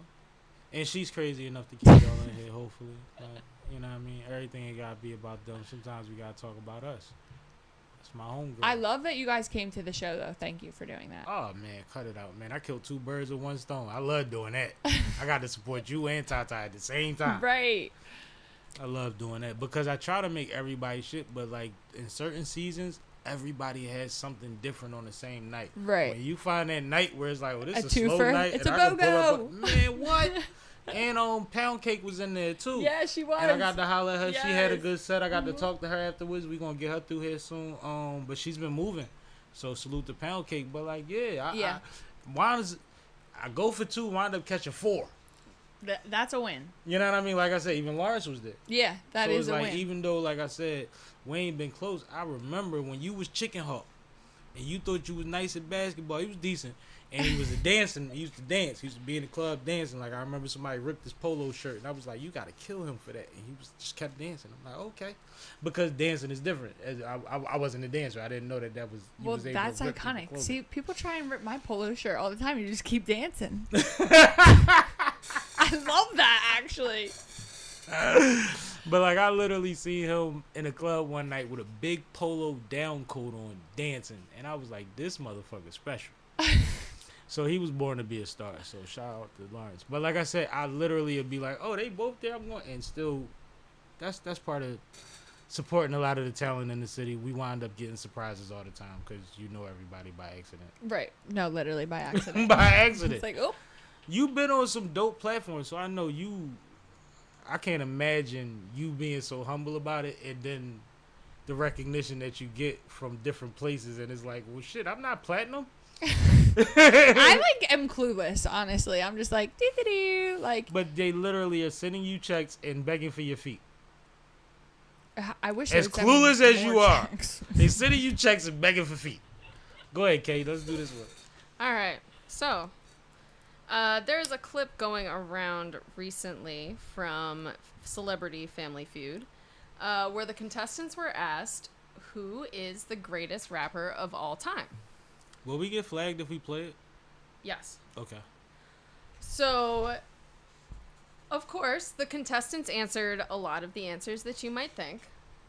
But I can read to you what the top answers were. So, number 1 was Snoop Dogg. Number 2, Tupac. Number 3, Eminem. Number 4, Dr. Dre. Number 5, LL Cool J. Number 6, Biggie. Number 7, 50 Cent. Number 8, Jay-Z. Now, what's so crazy about it is, this is Family Feud. So there's a certain amount of X's you get, and then you pass to the other team and all of that. They were saying Nas, Kendrick Lamar, J. Cole. When they said Jay-Z, Steve said number 1, and that bitch was number 8. Like, it was so crazy. Snoop Dogg came late. That's such like a I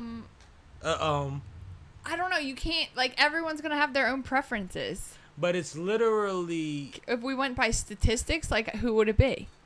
No, you see, who's statistics? That's what I'm saying. When you say the are you greatest... going by charts? Are you going by downloads? Or are you going by... When you ask a Family Feud audience about the greatest MCs of all time or rappers of all time, they're thinking of the biggest rappers, the ones they're more familiar with. They're not thinking about skill set. They didn't understand half that intricate shit we appreciated from Nas, who's not on the list. Right. Which is blasphemy. Andre 3000 is not on the list. Right. Which is crazy. Right. You see what I'm saying? Yeah. Kendrick's not on the list. Yeah. Which, like, people want to make it about he ain't put enough work in. Kendrick has 3 to 4 possible classic albums, or at least credible, dope 8 out of 10, 9 out of 10 albums. Right. So you can't take longevity away from him. He's done the work, right? Right. Had the biggest moment that we've ever seen this year out of, like, in a long time. So it's like those things, like, it's so many variables of who's not included, but this isn't a complex list. This is a survey Yeah, it's for like that's supposed to be of a national audience, right. and the right answers were wrong, and Right. that's where the confusion comes in at, because nobody's thinking about This Is Family Feud, and they always say the hick shit. Right. It's always hillbilly shit. Right. Like, it is what it is. The best answer you think of is number 2. Okay. Always when it's Family Feud. So what does Steve have to say sorry for? Steve apologized because he like, was "My embarrassed by how it played out. The way that it dragged out, it looked like it could be perceived in a way where they may have been making fun. Because it dragged out so long and so weird. It was awkward. Where it was like, I don't want y'all to think that me and the show did this for a moment. Right. But they were sticking to their survey. This was not us trying to go viral. I Right. think that's what the... So wait, I is think it was Steve being Harvey responsible. live? He wasn't live. So but why even put it out? It's a studio audience situation though, so Just gaslight them and say, you guys, we're not sharing. If you were in the room, you were in the room. Well, if you weren't, it didn't happen. the thing that people forget, as many TV shows as Steve has, Steve is still involved in radio, and he's still involved in the performance circuit. Mm-hmm. So he does have a lot of ties to even younger artists than we think he would. No, I feel like he's tied to everyone. Yeah, like he doesn't like. So I think before the TMZs or the vlogs could make a narrative and say Steve played the shit out of y'all, he wanted y'all to know, I'm still with y'all. You know what I'm saying? He wanted to do one Right. of them real quick, and I respect it. Right. But it was very. It was bad. I'm gonna have to The watch whole it. clip is confusing. Every time they say a name, you like, so what are we doing here? And then they say another name, you like, all right, so what just happened there? Like, every guest was stressful. Who was the family that was on? Who was it? I It was a mixed Couldn't even family tell you. on one side. The main the family that originally won the question was a family that had a black guy was the anchor, the fifth guy on the panel, and they had like younger white women and an older white guy that don't know nothing about hip hop. He got one right, and then his next guest was Big Z. He ran out of rappers. He couldn't even think of another rapper name. This motherfucker said, I don't know, Big Z. So that's when it might start looking like, oh, y'all running the skit. Y'all doing a Mara on me. I'm dead. Y'all pulling a Mara. Wait, so he just made up the name Big Z? He literally said, I don't know shit. Big Z? Little Z? Steve Harvey said, yeah, that's Jay-Z's older brother, right? Like, it was like so amazing. Like, did you just... You don't know another... You couldn't say nobody? Oh, So then it's like, my why God. present this question to this demographic Right. can also raise concerns, because it seems like either you or the producers... Like, just setting them up for Are- failure. Yeah. Yeah. Damn. it's bad. It's to see it. hilarious, though. But it's funny because... You know how you watch a clip and you go like... It might be 6 minutes, and you like, by 3 minutes of this, I'm cool. Right. By the third minute, you like, where are we going? I'm And by the 6th minute, you crying. still there like, I can't believe that's how that shit. Like, it keeps you in there. It literally feels produced that way, but it's Family Feud. Oh my God. And Family Feud has always been us versus us. It's always been, you always root for the white family or the black family, or you know what I mean? Celebrity Family Feud has shook that up a little bit. Right. But it's always been one of those platforms, even with the Meg Thee Stallion joke they pulled a couple weeks ago. Missed that too. Yeah, they it was a foot joke about being shot in the foot. They asked her. She was on. Yes. So I don't know if Steve is in on it, but the producers is playing games.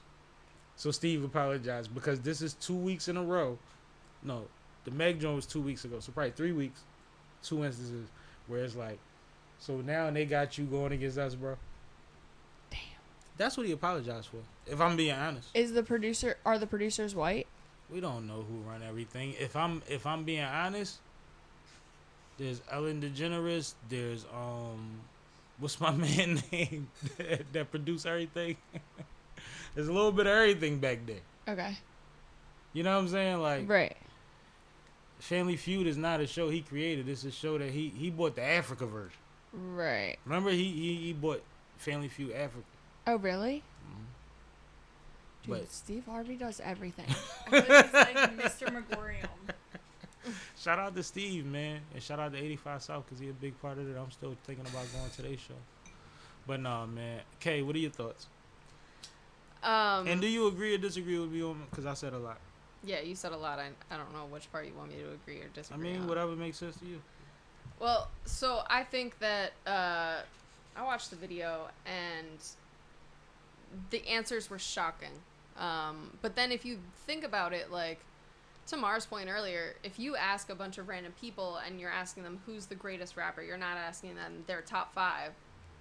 You're gonna get some weird answers. I always assume Family Feud questions are surveyed in a mall in Middle America. Yeah. Really? That's always my. Why would they be going to the mall in America when we have the internet? Well, I'm Family Feud since back in the day, and I remember these answers always being weird over the generations of Family Feud. So it never felt like it's like when they put the polls out about the nominations and all of that shit. We never get polled. Right. So I always felt like You're whoever saying black people don't get polled. urban black people, Okay. more specifically. Okay. So I feel like this is one of those situations that we're just used to. The same reason that a lot of people in our community are afraid of the census. Okay. Because it doesn't count until it counts against us. Right. You see what I'm saying? What we Yeah. really care about doesn't matter. Right. So, yeah. Anyway, I always just thought that it was a mall in Middle America and they asked 100 people. Every question we asked 100 people. Right. We asked 100. You could sit in a mall like the guy that's trying to sell you the hand lotion and give out surveys all day. Right. To get 100 people. Right. Yeah. Internet, we should be talking about we polled 1,000 people. That's what I'm saying. It Why hasn't wouldn't changed they do yet. that? It hasn't changed yet.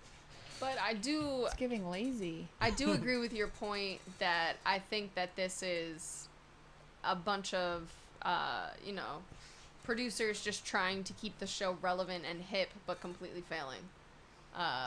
And not considering Steve. That too. So Well, why don't they ask him for his freaking input? That's my other question. Well, there's input and there's input, right? You can have input and then you might not have the final word. True. That's why I point out that this is a game show that's been on for 50 years. Right. It's like dated. It is what it is. The format is the format. Him being funnier than the average host, which they've had Drew Carey and all type of people hosted. They had funny before. Right. But him having his personality, it's similar to the Shannon Sharp effect. Like, oh, we got Unc. Got the black guy that everybody likes. You know what I mean? Right. So that still don't give him the leverage to change anything. That gives him a bigger check. Right. Well, yeah, that's like tough too. That's just like not a good spot to be in, and it goes like both ways. Like you don't want to be like the token. Mm-hmm. I mean, you do and you don't. Like there's positives and there's negatives that come with it. Obviously, it's like Because you want to be a pioneer. well, yeah, it's but like it's a thin line. yeah, and it's like I get like obviously the race stuff always still It's prevalent in Hollywood exactly always. yeah everywhere. I feel like you want to be like no, and it's like but yeah, so I'm like oh my god. Everybody on camera is on camera for a reason. Even if I put people on camera, I put them on camera for a reason. Right. Now everybody ain't black. You ain't black. Right. But at the same time, shit, go through my episodes. A lot of black. Right. And that's intentional. Yeah. Right? But well, at the same time, because it's everyone. Yeah. like we all rock and I fuck with a lot of people, but I know that like there's certain people that need more attention than others, and there's other people that could come around that can add something else, and that's not based on race. Right.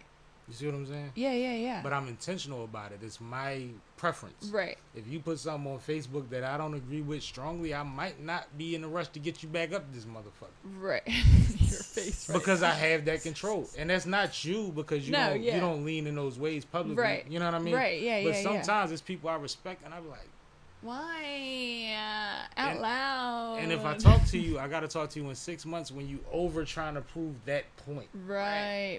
Like let it fizzle, and then we can circle. Then back. we can talk about other shit. Right. And we can disregard that, or just give a little bit of attention. Like we'll just touch on it. Yeah. Yeah. Like it's a difference.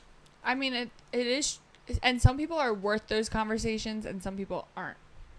Too, because also not to be like some people are ignorant, but like like I said earlier, it's like I feel like everyone's doing their best, Mm-hmm. and I don't know if that's fully true, but Right. like that's the assumption that I like to like move from, if that Mhm. makes sense. Mm-hmm. But yeah, like sometimes it's like there's people that just say shit and then it's just like you're just stuck. And I joke a lot about, like, I just drink and talk shit, right? But ultimately, I'm a part of a production company. Right. So, like, my approach to things can't be based strictly on numbers. It has to be based on qualities that that we value. Right. See what I'm saying? Yeah. The numbers gonna come, and we've got some great numbers. And shout out to y'all, because I don't know who was there a couple weeks ago. We had about 7,000 of y'all in here, and we was everywhere. We was Australian area. I don't know what happened. Really? Went crazy, yeah. We That's live with 7,000. crazy. But, like, those moments happen when you don't plan for them. Right. See what I'm saying? I've had big names on, then I've had quote unquote smaller names. That Yeah. ran it through the roof. Right. Speaking It is of, what it is. we do have some comments. Let's get to the comments. Thank y'all for your comments too. Appreciate y'all. The Muddy G said Scarface, and he said that earlier when we were talking about some of the greatest rappers That's that one of should the be up arguments there. about who should have been on the list. Yep. Absolutely.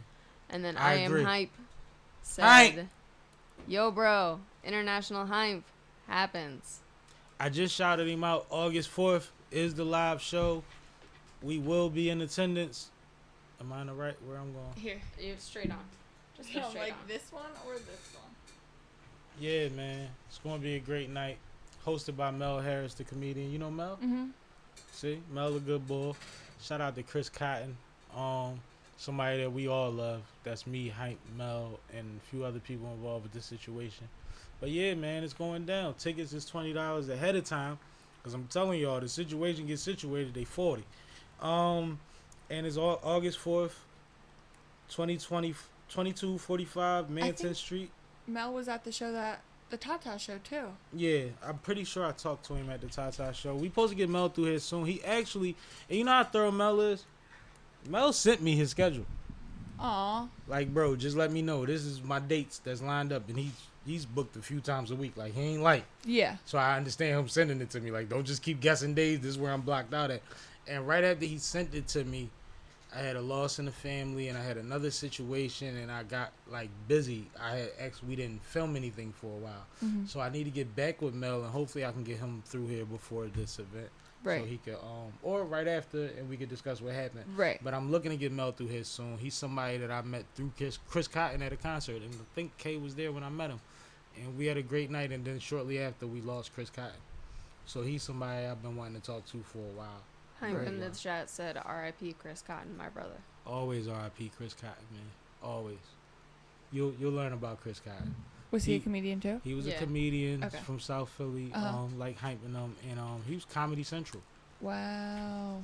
from Philly, like Comedy Central, like multiple contracts, like was out there doing his thing on multiple levels, and came back home and brought it to the people, and came on this platform to talk about it. Aw. Even so much, right after I met Mel that night with him, because I seen Mel around, but we was at the show together all night. We Mhm. kicked it together. I called Chris and I said, bro, I need to figure some things out. I need you to give me some advice. The next day, he came straight from work and came here, and we talked for a couple hours, and he set me right on my next few steps. Aw. You know what I mean? Yeah. It was like urgent to him. That's So, amazing. like, you don't forget that kind of stuff. Right. Right. You know what People I mean? who show 'Cause up. Yeah. That man was on Comedy Central, Right. to this dining room, like, bro, what you need? Oh. And he actually did more confirming than directing. That's amazing. Sometimes you need somebody to separate, and so you can prioritize things. You're like, the does right this way. make sense? Is this? Am I? Like, no, you want it. And it's like That yeah. part is not as important, but Right. that part makes all the sense in the world. Right. It's all you need Right. sometimes. And sometimes it's just like, it's hard to see yourself Mm-hmm. in a way. Mm-hmm. And so when other people are like, no, we see it. It's like, okay, cool. When people tell me they see me on these platforms, and especially when they give me specifics, I thank them because all we see is a number. Right. Especially like now, I like doing the lives because we see the chat in real time, so Yeah. we can acknowledge them. Yeah. But before that, it's like you just see 1,000 people, 500 people, 5,000 people. I don't know who saw it. I don't know who Still benefited fire. from it. I don't Right. know what you got And then, from like, it. yeah, As like, much as I how can I appreciate cater that, it I would further? love for Yeah. somebody to say, no, I got this. So every time somebody tells me, no, I watched that episode with Cedric, it was crazy, I've been keeping up with you. I appreciate it so much because I can see it. I can. Right. It's tangible. Right. And it's like also, especially if it's like not your immediate people, like that hits harder. Yeah. Especially, and I'm in that blessed position where I'm finding myself trying to introduce myself to people that are them folks, and they like, Sammy, come on, man. They ain't sipping with Sammy. They ain't sipping right. What we talk about? Like, oh shit. You're like, oh, you family. right. You're like, oh, so you know. Yeah, okay. like you family. So it's beautiful, man. Yeah. It's beautiful. Appreciate all the comments. Any other Yeah, Haim said, my best friend since 4th grade, talking about Chris Cotton. talking about Chris Cotton. That's what I'm saying. Like we all, and the thing is, he didn't bring all of us together, but we all find unity in him. Right. Yeah, that's huge. He You know touched what a lot I of mean? Yeah, we all yeah, find yeah. unity in him. There's a artist now, Bookworm, that I support to this day. We support that I met through Chris Cotton at Punchline. That's We was awesome. at a comedy show, and he made this young boy step outside in the cold and rap for me. And as Aw. soon as he said rap, Youngin started rapping, and I was like, "Oh, he nice, man. I'm a rap too. Fuck it." Like it was just one of those things, and that's how Chris was. Chris Right. like, no, he's somebody. You need to know him. Y'all come on, and he made it happen right there, and that's what it's about. Yeah, no, I totally That's agree. what it's about. It's like you're just like not scared. Like when you're like that, you're just like, On both ends, yeah. Chris and the Youngin. Well, but yeah, both ends. But like some people will gatekeep. You know what I mean? Like, and they'll just be like, you know, if you find out, you find out. It's like, no, I'm gonna make sure you find out. Like, look, this is something worth finding out about. And I've made music with Bookworm since I've had him on our concert series. I've done all type of things with him, and he's growing and he's ill. That's like he's awesome. as dope as when I met him, but like you see the growth. So it's like, man, rest in peace, Chris Cotton. I ain't gonna get too dark, but I'm actually smiling while talking about this because he was a beautiful soul. It was just gone. Crazy. Yep. And it happens like that. But we gonna keep saying his name. We always gonna say Chris Cotton name. Y'all know that. Especially on this platform. Absolutely. Absolutely. He did a lot for us. He got one of old episodes. Go look it up. It's up there. That's awesome too that you have like done it for so long and you can like I was like thinking about that the other day. There's this podcast that's on, it's actually on Netflix right now because they like animated the podcast and the guy had his mom on I'm and doing that soon. she passed away 3 months after. And I was like, wow, like that's just like a beautiful thing to have. So like even the episode that you have with him, it's just like you can't ever not have that. You can go back to it. You know what I mean? I want to have, and it's funny because I can say it now because I've alluded to it for a while, and we joked about it for a while, but we always say we gotta have Linda on. We say Linda because my mom might be as famous, as popular as me. Yeah.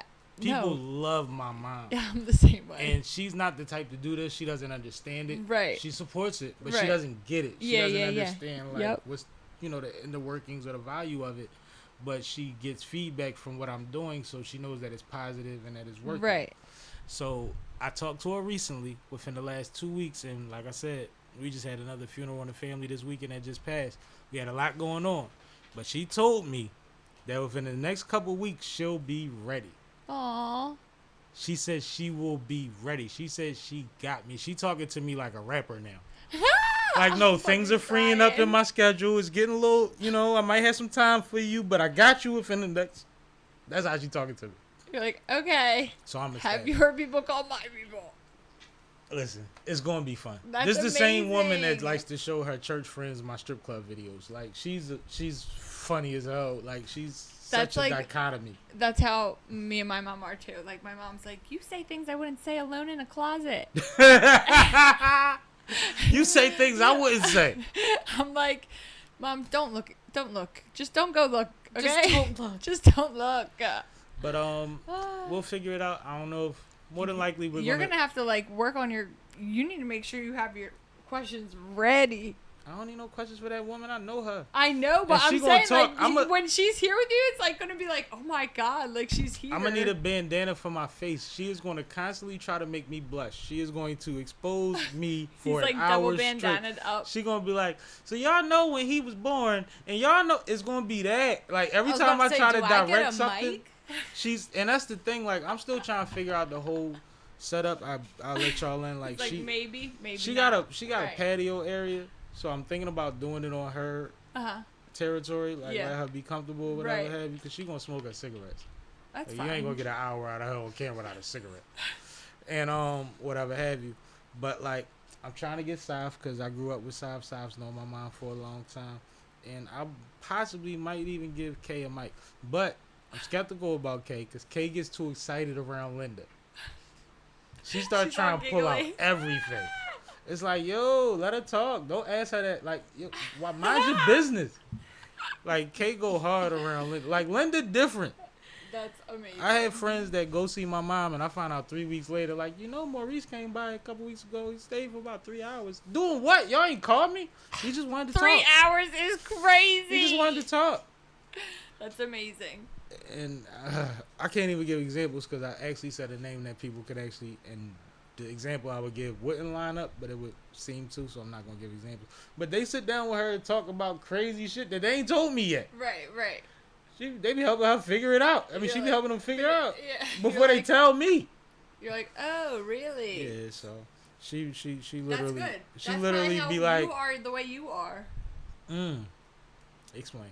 Like, you probably are so, like, able to talk to people and things like that because that's how your mom is. And, like, open and inviting. You know what I mean? I definitely learned from the best. One thing that I say, and for a long time we were known for event curation, just me as a young man and my homies, throwing parties, cookouts, all type of stuff. Club, we had weekly club, book, slots, and all of that. And I grew up around a family that hosted people, like my household and my grandmom's house, my grandfather's house, on both sides. They were always hosting people. They always made sure there was abundance of stuff. Anything anybody wanted was there. And it was about communion and community. Yeah. So, like, I'm not stingy with food, alcohol, or weed. I don't know how to be stingy with those things. But ultimately, that's what makes a party. Right. Like, on some level, right? We could be in my backyard, 5 of us. We got food, we drinking, we got a little bit of music. Music is free. Right. Music is free. Vibes are free. Whether it's CDs or streaming, it's still free. We got it already. Right. We already know what you're rocking to. Like, those things are just things that just come naturally to me to just share with people. I don't think people should have to pay for toiletries, and I don't think that if you with me, you should have to pay for party essentials. That's where I stand. If I run for president, that's my platform. And thank you, Hype. Hype is so funny. He actually sent me a rest in peace to my family condolences text while we was talking. Like, he not in the chat, but that's a gentleman being a gentleman. Appreciate you, Hype. I didn't want to ask about who passed. Yeah. An older cousin. Okay. More so like an aunt, but older. I actually seen her really recently, because my uncle passed and she was around. And I don't want to put the name out there because I don't know how many people in the my family is weird, yo. Yeah, well, you don't have to. But my dad flew down south to go see about it. It's in Spartanburg, South Carolina. It was a thing where I possibly was going to have to drive him down south. Because he's the type that's bullheaded enough and his car is new enough that he thinks he could take the trip. But my dad is in his 70s and he got about a 2-hour limit that he don't want to admit to. Right. He doesn't like to get on planes? He doesn't like to waste control or money. Okay. Even though gas is still add up, it right. doesn't register. I know. Old school, like, I know. don't register. I know what you mean. It's like, why would I fly? It's just such and such. And it's like, because why wouldn't you? The math is not mathing. And then but it's still, I'm a man, and it's something I used to do all the time. Right. That's the thing. Back in the day, they didn't think flight. Right. They drove. Right. Like, I remember my dad would drive down there. I mean, not my dad. They said my grandfather would drive down there and then send my grandmother back with the kids. And she would drive all the way back from Spartanburg with the kids by herself. And it was just normal. Right. So this actually touches on a topic that we have tonight. Let's do it. Late last week, there was a massive internet outage of sorts. And it wasn't just the internet. There was an update from Crowdstrike that ended up having a failure that created the blue screen of death for a lot of Windows users across the nation. Most notably, this affected a lot of air traffic control. So airplanes were down. It affected hospitals, court systems, governments across the U.S., as well as internationally. London and all that, yeah. So, are we too dependent? exactly. Didn't RoboCop warn us about this shit? Ain't this Skynet? Oh, I'll do you one better. How many iPhone updates fucked up phones? True. I saw a statistic. And we putting all our information into the phone and the security thing. I write everything down because I'm weird. But like, yeah, I agree. Everything is in our phones. But So we in know the you don't do computers, no crime because you got a paper trail. All right. I do have a paper trail. Definitely. But that is crazy. So how long was that out for? So they're still still fucking up. actually working to get everything back online. Thousands of flights canceled. CrowdStrike is a cybersecurity company. So there was a statistic that I saw that Skynet. something like half of Fortune 500 companies have some sort of use of the CrowdStrike software. So this is a massive, massive outage that's affecting a ton of people.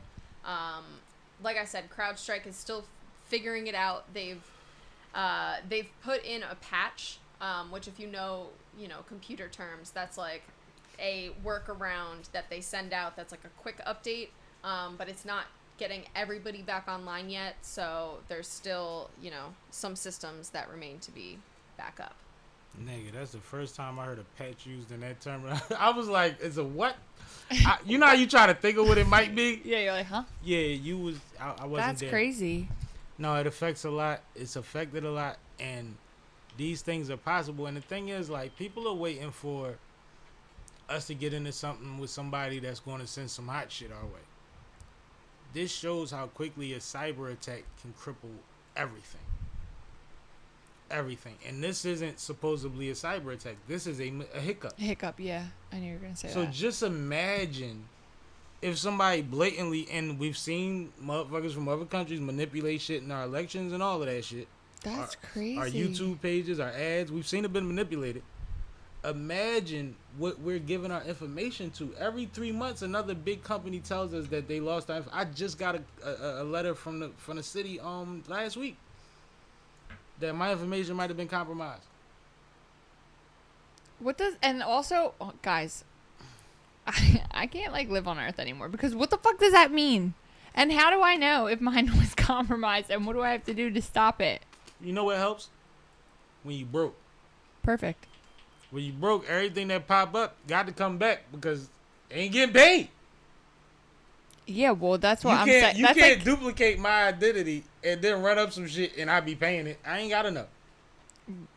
Yeah, no. I don't even know how I like my iTunes is connected to my PayPal and I keep literally today I was like, I don't know how my PayPal keeps paying things. Man, I'm arguing with URL. I'm trying to cancel the $8 a month URL app. What the fuck is that? It's a battle rap app. But they're just starting to update it or make the app what it was supposed to be. But for a while, it was like, I'm going 4 or 5 months with no reason to look at this app that just keeps taking out $8 a month. And I could use that $8. That's $40 now. And that's how I felt. And I canceled it. And then they still was hitting me. And I'm like, I sent the email, yerp. I said, nerd. Yerp. I said, nerd. They're like, we going to check and get back to you. I'm adamant about my $8. Give me my $8 back, pimping. My beer expensive. $8 is one bottle when I go out the house. Give me that back. Literally. Drink on y'all. I ain't getting entertained. Nope. Crazy thing is now I'm like, well, shit, they turning it up a little bit, and a couple of my niggas is getting auditions for the big stage. Maybe I need to, but I'll get back in when y'all ready. Literally, you're like, not Save right me now. $60 first before I spend it. That's crazy. No, so y'all play with my account. I'm on everything. I'm checking $8 a month out mine. Crazy. Matter of fact, you want to add to the account, feel free. We do have sponsorship space and all of that available for you. I do have merchandise. We also do brew our own beer, and we have multiple beers available novelty wise for you at a reasonable rate. That we do. Multiple flavors, about 3-4 of them. All right, where do you want to go next? Mara, anything you interested in? Anything you recognize? Um, TDE banned in Canada. Let's do that. Okay. So you know about the battle between Drake and Kendrick Lamar. You're aware, right? Like, you've been on planet Earth I'm for the aware. last 3 months. I am aware, but I'm not. I tried to get Tata to do a skit with me about this, That would have been phenomenal. and she was like, "We ran out of time." I'm like, "What do you mean?" No. I want her to explain it to me. I could tell you the angle is still doable. Okay. You probably know the angle because you still want to do it. I honestly, I just feel like there's a lot of tea, and I know none of it. And I would really love a breakdown, a timeline. I love pictures, so we're at a point now where videos. Kendrick found a way to be at number one for a long time for this They Not Like Us record. Then he fell off the list. Then he wound up back at number one a week or two later. Like, it's just running. And then he has the pop-out concert in California where he brings out 28, 30 artists to perform and get 200 million views on the initial streaming of the show. Which 200 mil? Yes. Which was a... God damn! That's crazy! So imagine some of these lower tier artists, so to speak, Holy that shit. was on that stage. Wow, that's really iconic. And this is still on a platform where it'll be replayed for a very long time. It's crazy. It's phenomenal what he did. After that, he drops the video. So he did the show on Juneteenth. He drops the video on July 4th. They Not Like Us video, iconic. He includes a lot of different elements of the West Coast. He has scenes where it seems like the entire West Coast is outside with him. All the same gangs that was on stage together that don't get along are in unison. Everybody is fighting for the West. It's a beautiful visual. They are putting the picture from the performance on the stage at the show, from the pop out, on billboards across the country to show unity. It's a lot that is coming from what is being perceived or being called a Drake loss. And I agree with that, right? I think Drake lost. I just know everybody else don't. But at the same time, right after that, Schoolboy Q, which is part of Kendrick Lamar's former camp or camp, if, depending on how you judge it, they still friends. You know what I'm saying? And he was on stage with Kendrick at the pop out, and he was in the video also. He had a show that was already planned in Canada. So when they went to when they were on their way to Toronto, Canada, him and his team received the call that the show was being shut down by the Toronto police. And Schoolboy Q went on social media and said that Toronto don't want nobody from TDE performing in Canada. Now, caveat, he did get paid. Another caveat, Drake is either an owner or a contributor to the venue that they were supposed to perform at that night. So it comes out that Drake is shutting down TDE members from coming to Canada and making their money. One, is he wrong for that? Two, is it true? And the reason that I love the is it true part, right? Everywhere ain't Philadelphia. And every venue has the same thing. When you have a venue that throws major concerts, you have to alert the police to the artists that you are bringing in the venue. Or they might shut it down. Especially when it's hip-hop. That's a thing. So... I mean, that's like a thing even in the clubs and the bars. Yep. Like, they won't let the DJs play certain music. Yeah. I mean, it's crazy, but it's true. No, and she knows. She works there. Yeah. So it's like, that's a regular thing that I think a lot of people not aware of. Also... Police have snitches. Police are monitoring people's messages, phone calls, DMs, posts, all of that. If they have a credible threat that, oh, these motherfuckers don't play and they don't like y'all, it might be better off to just say, yo, it's a done deal, than to be on national, international news for a big incident. Mm-hmm. See what I'm saying? Like I said earlier, they did get paid. Right. So it was handled responsibly, I would say. Yeah. Because it wasn't the promoter that said no. It wasn't the venue that said no. The police seem to be the ones that intervene, which I think is normal. And I think another thing that people don't realize about the situation, they weren't in Canada at the border when they found out. So they didn't even get there. They were waiting on a couple more people to board the plane so they could leave LA. Sheesh. So say I put my plane on airplane mode 5 minutes earlier, I might not have got the message to tell us get off the plane, but they were on a commercial flight, waiting for a couple people to board, because the manager, Keem, said he was in business class next to somebody that was looking at him like, why are you in business class with me? And he had to tell people like, no, we out. And some people had took sleeping pills or maybe did whatever they do to get through the flight, and he had to really get them off the flight, but they weren't in Canada yet.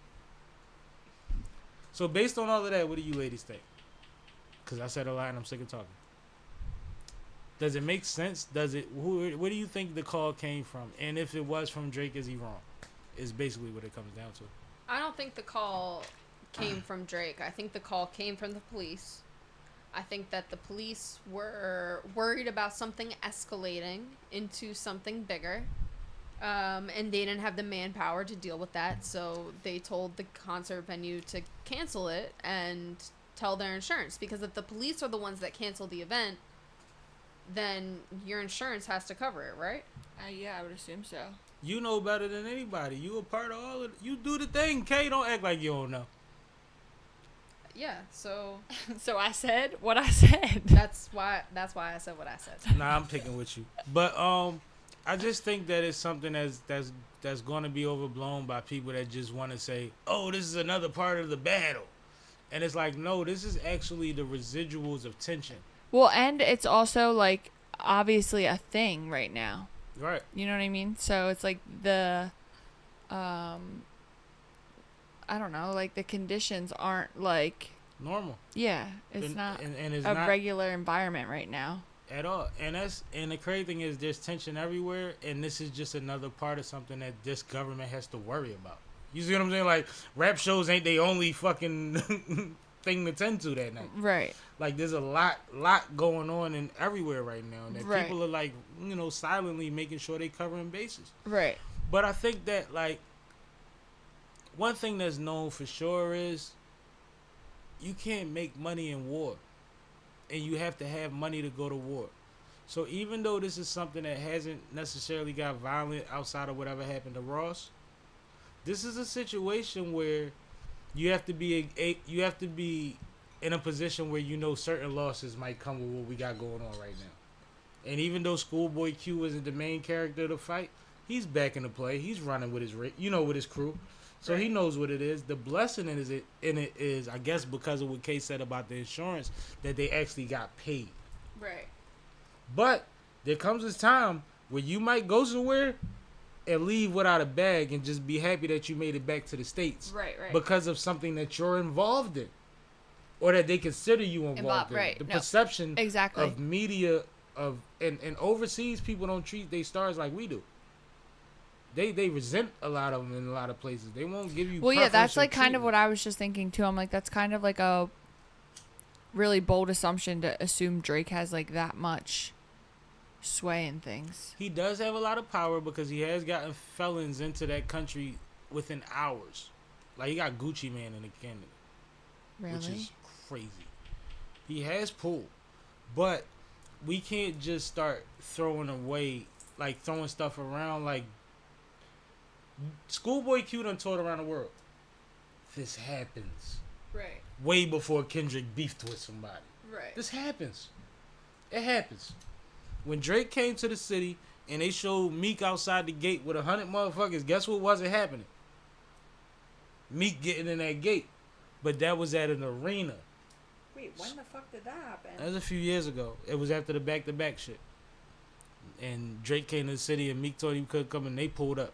but they was outside the gate, and it became a joke. But anyway, the venue that Schoolboy was due to perform at, I believe, held 2,500 people. It's not even as securable as a Like Wells Fargo or something. Exactly. Yeah. Anything else, Kat? No, Did I miss something? Did I veer off of a point I was supposed to make? no. All right, we good. Cause I've been drinking and I've been smoking. I've been drinking. No watermelons. Oh. Yeah, that's like no Diddy. Never mind. Oh God. No new commentation. We good? Nope. All right, word. Thanks for having me. Nah, I'm loving having you always, man. You're fun. We ain't get to show your feet off. Maybe next time. I don't. They need a pedicure. Hence the OnlyFans. I need money for the pedicures and for my rent. What is the name of the OnlyFans? Oh yeah, wait. That is the one thing I forgot to tell you because you'll just think it's funny. The name of the OnlyFans is Pinky All the Way. Oh my God. Okay. That is hilarious. I need you to be on a marketing team somewhere. I'm saying that's the other thing I've been thinking about. I'm like, I just want, because my LLC is called, which us talking about the guy Chris earlier, this was in my brain also. My LLC is called Create Over Compete Enterprises, and it's like about like you don't have to compete with people, you just have to keep creating, and then you'll win. Like you just can't stop, even when you want to stop, and it will be like all signs are telling you to stop.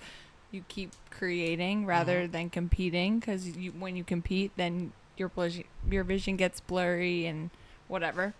But I was like explaining it to my dad. I was like, I want to make a creative agency where people come to me and I give them sauce, and then we can make like raviolis or pizza or stromboli, things like that, you know, like.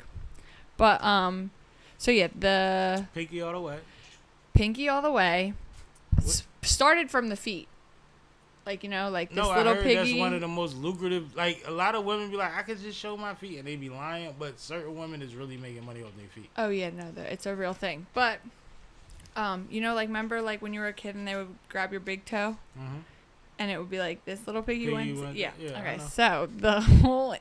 When I tried to make a feet finder after the do-rag and the deer tag thing, and that was what it was called.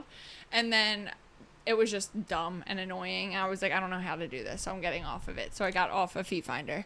And Should then be 10% if you ever figure it out. No, yeah. If someone will freaking tell me what to, I just want someone to, that's why me and Justin work so well. Because Justin would be like, this is what you have to do today. And I'd be like, okay. And then I would just go do it. And then it would be done. I got to start doing that with you. Okay. So, yeah, so basically I changed it from the feet finder. We made it to the OnlyFans, which is also funny because obviously vaginas are also pink. Yeah. So is my hair. I'm aware. So are my nails, whatever, you know, whatever. So it was just like, it says, you heard about the piggy that went to the market, the one that stayed home, the one that had ice cream, and the one that had none. It was like, what you didn't know is the last one is actually Pinky, and she went wee all the way home. It's me. I'm Pinky. I hate leaving my house. So send me money here and I'll send you pictures. You can just make cartoons of her fucking captions. It'd be good. We need 5-minute cartoons like she do stand-up. You know? Well, that's how Tata was like the one who originally planted the stand-up seed, because I used to be like super not cute. Damn that. We skipping that. Hold up. Real quick. Because you going to talk about your aqua face. We don't care about your aqua face. Well, talk about your OnlyFans. Go ahead. Fast forward. She always would be like, you need a projector and we can show old pictures because whatever. But yeah, the OnlyFans will just be, I mean, OnlyFans is like, if you really think about like what it actually was before everybody started like finger blasting themselves on the internet, it was just like a creative space where you would just do whatever you wanted, but there was a paywall. Where you would put up a paywall for your audience. Yeah. And even if you wanted to give word of the day every morning, that would be the paywall that you would pay for. Right. But we were in a situation where we were in a damn-demic, and a lot of motherfuckers had to find another way to make money, and of course sex is the original. Well, and everyone was stuck in the house. And So they could whack it. I mean, even when bootlegs was a thing, the porno sold more by 20 plus than any other bootleg, the hottest movie in the streets. And Right. I know all the niggas that sold the bootleg, so I know this is a fact. Right. I know motherfuckers like, like I I got never watched them statistics. Jones, but man, bro, like it's different. So it is a thing, but how do you figure out your price point on OnlyFans? Well, I'm delusional, so I made mine 1111. It's my favorite number. Too many fairies on OnlyFans, yo. Yo, it's too many fucking fairies. Yo, O1B angel numbers and shit. I've been that.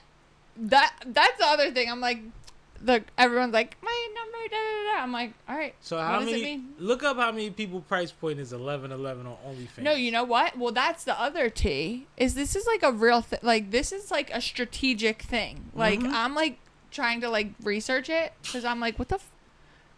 I'm like, no more bikini pics on my story. If you want my bikini pics, you can go to my OnlyFans. Right. That's the T, really. But I'm like doing the research and I'm like looking up other, like I'll find girls that like I like on Instagram and then I'll go and I'll see if I can find them on OnlyFans because like a lot of the girls don't post their OnlyFans. Some girls do, some girls don't. Right. But a lot of girls don't. And then once you get there, a lot of times it'll be like some people will have the paid subscription straight up right off out front. But what I'm noticing is a lot of girls will have it free. The subscription is free, but then you have to pay like $100, we'll say, to get on their VIP list. And then when you're on their VIP list, then you get daily the messages and spicier special pictures. Pictures that they don't get. Yeah. And then even if you're on their VIP list, they can post, like, let's just say a little folder, and like, did I get wet in the pool today? And it's like, you can't see what's in the folder. You can just see the caption. But if you pay $6, you can see what's in the folder. Levels. Yeah. And so I'm like, Levels. these bitches are good. So it might go down to free and just, Play the other game. yeah. I understand that. And it's like not even like even on the other side of like the hidden picture, like for me to literally show my vagina, nah, just I don't know how YouTube censors you guys, but for it to be that, like, it would have to be a dumb number. Per subscriber? Yeah, like no, I'm not showing you that. Well, I mean, because you just Well, unless said, you like are like $5,000, then sure. Here. You just said my pinky's pink, my hair is pink, Right. my vagina pink, my OnlyFans, and they going for bathing suit pictures. That's what I'm saying. Well, that's Oh what, no, the feet. feet. Yeah, what anything though, like at the same time, but like there's levels. It's funny because there's actually a comedian in Philly who's friends with Tata, and so she was like giving me all of the OnlyFans tea, and what her thing is, she wears like different Philly sports gear in her things, but she's like not naked. She's just Sexy. yeah. Sneakers have the same effect. It's crazy, and so I'm like, okay. And then she showed me like Sneakers they and make shoes, footwear. It's weird. Well, feet. yeah.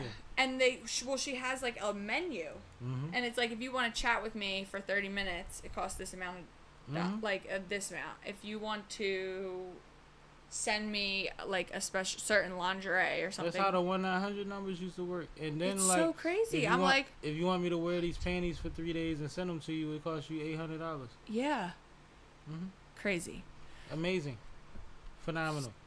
So I'm just saying, whatever. No, I'm like, but while I'm like, it's hard to explain to be like, oh, well, because it's like, you have like, I have Fairy Garden and I have like the podcast and stuff. And like, also that's a whole nother thing is like, a lot of times I feel like people are like, you can't be spiritual and sexual. And it's like, what? They're besties. Yes, you can. they're besties. is They so are like, that you can't have just one without the other. Like, and that is what I feel like society kind of does to women. It's like I started realizing, I was like, okay, there you have the opportunity to create this thing that will be able to potentially give you money, right? Why would you not use that? And it's like I get DMs obviously too, where it's like, you have an OnlyFans, and it's like, no, I don't. It's like, But you want to give me money, and I'm saying no. Why? You know that's not just done to women. It's done to people. Even with you sitting up here telling me that your vagina is pink and your hair is, there's still a way I have to respond to that. Right. Where if we didn't necessarily have cameras on, or if we had a certain understanding, we would have a different conversation about that. And it might not even lead to us necessarily having sex. There would just be different conversations. Well, and also, though, I'm pretty sure everyone's inside of their vagina is pink. Well, you know, Sexy Right? Red said she thought everybody's vagina was pink. Well, like the inside. And she found out through making that song that is not true. Like your organs? Was my pussy pink? My booty Your hole whole brown. Yeah. She said Fucking she thought that was like everybody was universal. Neapolitan. Like it was Neapolitan everywhere. So she found out that was not true and it was offensive to a lot of women. That's what she found out. I'm just I know a little bit I'm about curious. Well, I'm saying like a lot. inside. Hey. Like if we were to Hey. be like Bill Nye and like All right, so look. take let's the do magic this. Let's school do bus this. in there. This is one group of your hair, right? Yes. There's blondish pink, Yeah. hot pink, Right. purplish pink, Right. brown Levels. brown with a little pink in it. Hey now. He sips tea. I'm just saying. That's the most sensible way I can tell you right now. Right. Well, I don't fucking know. And your cheeks aren't always the same color. Hey now. Which cheeks? All of y'all might not be the same pink as y'all think y'all is all the goddamn time. You might be like a nigga. Sometimes you might give 6 out me. Sometimes you might get 10 out me. It depends on how much you excite me. I'm fucking dead. Women don't never think about that. That shit was whack. Well, you didn't get me there. Anyway. That's crazy. No, because, you know, pussy is supposed to be pussy and we just retarded. And you know. I think it depends. It's funny because I went on Tata and Drizz's podcast and we actually talked about this because we were talking about how guys will be like, oh, like that pussy was trash, whatever. And it's like, well, actually, we didn't think you're fire, so we couldn't get wet. And so no, that's the thing too. and- But see, men own that more than women.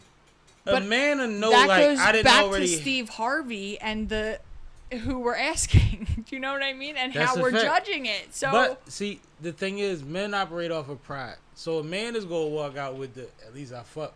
But in his soul, right. he gonna like, she wasn't really going with the other nigga said she be doing it. You know, niggas be knowing shit they don't even tell y'all. You know what I'm saying? Like, it ain't go like that. Like, niggas already holding that. I'm dead. But a woman would be like, well, this, that, and third, my pussy the best in the world. Somebody already told me I had the best pussy in the world. Not realizing that's the one that lied to you. Ooh, or that. A lot of Or motherfuckers that try was like busting her nut. love. Like, she just was obsessed with him, so she just went No, crazy. but in there. that was what he told her. Right. And my man told me a long time, my homie, because I want to be clear, told me a long time ago, he said, man, everybody say what they got to say to bust a nut. I mean, we all are storytellers at the same time, too. Everybody say what they got to say to bust a nut. If they turn them on, they think they turn you on or it's going to get you there, they going to say it. Right. That's true. They going to say it. That's true. That's not one of the things we could break down in the sexes. Right. You know what I mean? Motherfuckers talk these shit. You tell me your boundaries or you give me more of that talk. Right. And it works. That's true. Yeah, it just is what it is. But, yeah, you ain't even showing no pink except the bathing suit, so you got to figure out your paywall for your walls. I don't know. Anyway. Kay, you still here? Paywalls still for your here. walls. Kay, you good? I'm fine. Because it's my pussy pink. Oh, my bad. Cardi B, Joe Budden, Mav Hoffa Champ, Drink Champs, Miss Deb. Let's talk about Miss Deb. That's where I wanted to go next. Let's talk about Miss Deb. You alright? Yeah. I'm getting hungry, but, And you're very pink right now. well, I'm embarrassed. And I also fell asleep on the beach, and I think I might be sunburned. I don't know nothing about rosy. that life. It's not the best. I be trying to understand that shit. It's like I can't quite. I thought that I would be in the I clear have- because it was like cloudy today. No, But it that's doesn't how they matter. get you. Yeah, it doesn't matter. That's how they get you. They got me. I'm glad y'all could bond on that. You know, I just tan. I get sexier. I don't burn. Anyway, Oh, my bad. so Mar, have you watched Deb's House at all? Nope. All right, so this is a reality TV show. Deb Antony is a big deal in the hip hop industry, and she is putting together a reality TV show. Nicki Minaj, French Montana, Waka Flocka's mom. That's with Deb. the intent of She's a finding. beast. Actually, She but put like she put metaphoric. on Nicki. She put Okay. on Nicki. She put on French, and she's Waka's mom. So she's a monster. Okay. Yeah. So she has the intent of finding a new female artist to shepherd through the industry in the same way that she did Nicki Minaj. To do this, she invited 12. Well, she invited a bunch of up-and-coming artists that she had heard of from across the U.S. to auditions, and then from there, she narrowed it down to a select amount of girls to join the house. Anyway, the finale just happened. Mm-hmm. She ended up selecting 2 Philly girls to be in No the way. house. Yeah. And then the finale, I'm going to spoil it for you, but Rocky, who's from Philly, ended up winning. Woo! Fake bitches hero. You heard me? Right. Yeah. We love Rocky. But there were some twists to get her to winning. So she actually, in the finale, she left the house, and then Deb invited her back, and then she won. All right. So slow down. Okay. Rocky from Philly, who is fake bitches hero. Rocky, that like when I had a show on Glockaware years ago, we was opening the ladies segment, Fly Girl Fridays, with Rocky's song every week. She's been dope for a long time. We all know that she dope. We all know she can rap. We know she real. We know she'll punch you in the face, sell a brick, and rap your ass. Like, we know that about her. Then we have Hot Choc, who's from Philly, who was actually got a little notoriety possibly before Rocky, but never as much traction as Rocky. So it was good to see her get the look too. But when they got in the house, first thing that happened was they wanted to fight each other. They was threatening each other. When we get back to Philly, it was going down. And then like a day or two later, they got back together. They loved each other. And then Hot Choc went home Why did they want to fight? because 2 Philly girls in the house in the competition is just something that you just got to fight through. Okay. It just happens a lot, especially with, their energy. Nothing against them, but I grew up, these are my cousins and sisters. Like, I know them. Right. But, they, and not literally, but just figuratively. But, like, it got to a point where they wound up on the same page, and then Hot Choc went home because when they wound up in a position against other girls in the house, Choc smacked one of the girls. So she got sent home. Rocky later on was in a position, and this is something that I preach all the time on this platform. When we from Philly and we lit on our block, we lit by name, we lit online, whatever, we go into these rooms and act like the room is supposed to come to us. And every time they put Rocky in a social situation, that's where she bumped her head at. She didn't want to network. She didn't want to talk to people. She didn't want to have a conversation that wasn't about what you could do for her. Or let me rap for you. So she was shut down. And that's her weakness. That's her wall, right? But that's a big Philly problem, honestly. And what happens is they had a social interaction where she didn't do what she was supposed to do, and she was scolded for it by Deb. When Deb scolded her for it, she decided she didn't appreciate it, and she was leaving the house. So when the girls are in the back at SOBs, no, this is before SOBs. They was in the back at another venue, and they're having a conversation in like a green room setting. She tells the girls, I just talked to my ride. My ride is on my way. I'm out of here. I love y'all. I'm out. So then we see where she sneaks out in the middle of the night. And Deb says that 5 a.m. she got notified that Rocky left the house. So we like, oh shit, Rocky, like, don't blow it. Like, you've been through enough. Like, if you're gonna lose. Don't forfeit, right? But what happens is they go through an elimination the next day, and Deb eliminates somebody, and they say we're down to 2, and Deb says maybe we're not. And I said she about to go get Rocky. I said she about to call Rocky. And she got in the truck, and while them girls had to do their radio and they press the next morning, she was on her way to Philly to get Rocky. And she wound up at 6 and Erie with Miss Jade in the beauty salon. And Miss Jade told Rocky, I guess, to come through. She didn't know Deb was there. So Rocky walks in the beauty salon, fly, fur. You know, she carrying it how she been carrying it on the show. She don't look like she's bummy because she's home. She like she's still her. And she walked in the room and she looked to the left and she said, this bitch is crazy. Miss Deb, what are you doing in the slums of Philly? What, are you crazy? And she got back on the show, and this wound up being the final episode, and then she wound up winning because it was Deb's decision who she wanted to work with. And a lot of people gave backlash because they're like, Rocky fought a lot, she argued with you a lot, she left the show, and you went out of your way to bring her back. If these girls are competing, and that was my point. And this is the conversation that me and Kay had when I said, if it's Deb's show, Deb is a mother figure. Yeah. She's going to carry it like that. Yeah. She's not going to do what you're used to seeing on a competition show all the time. Right. And I think that's why it makes her show unique. But go ahead. Based on what I said, y'all go ahead, tap in. I said a lot again. I don't know. I feel like if that's, you like what you like. And if you like vibe with someone, you also, she probably like knows how people can, like, the subconscious mind will like fuck you up on purpose because that's what you're used to.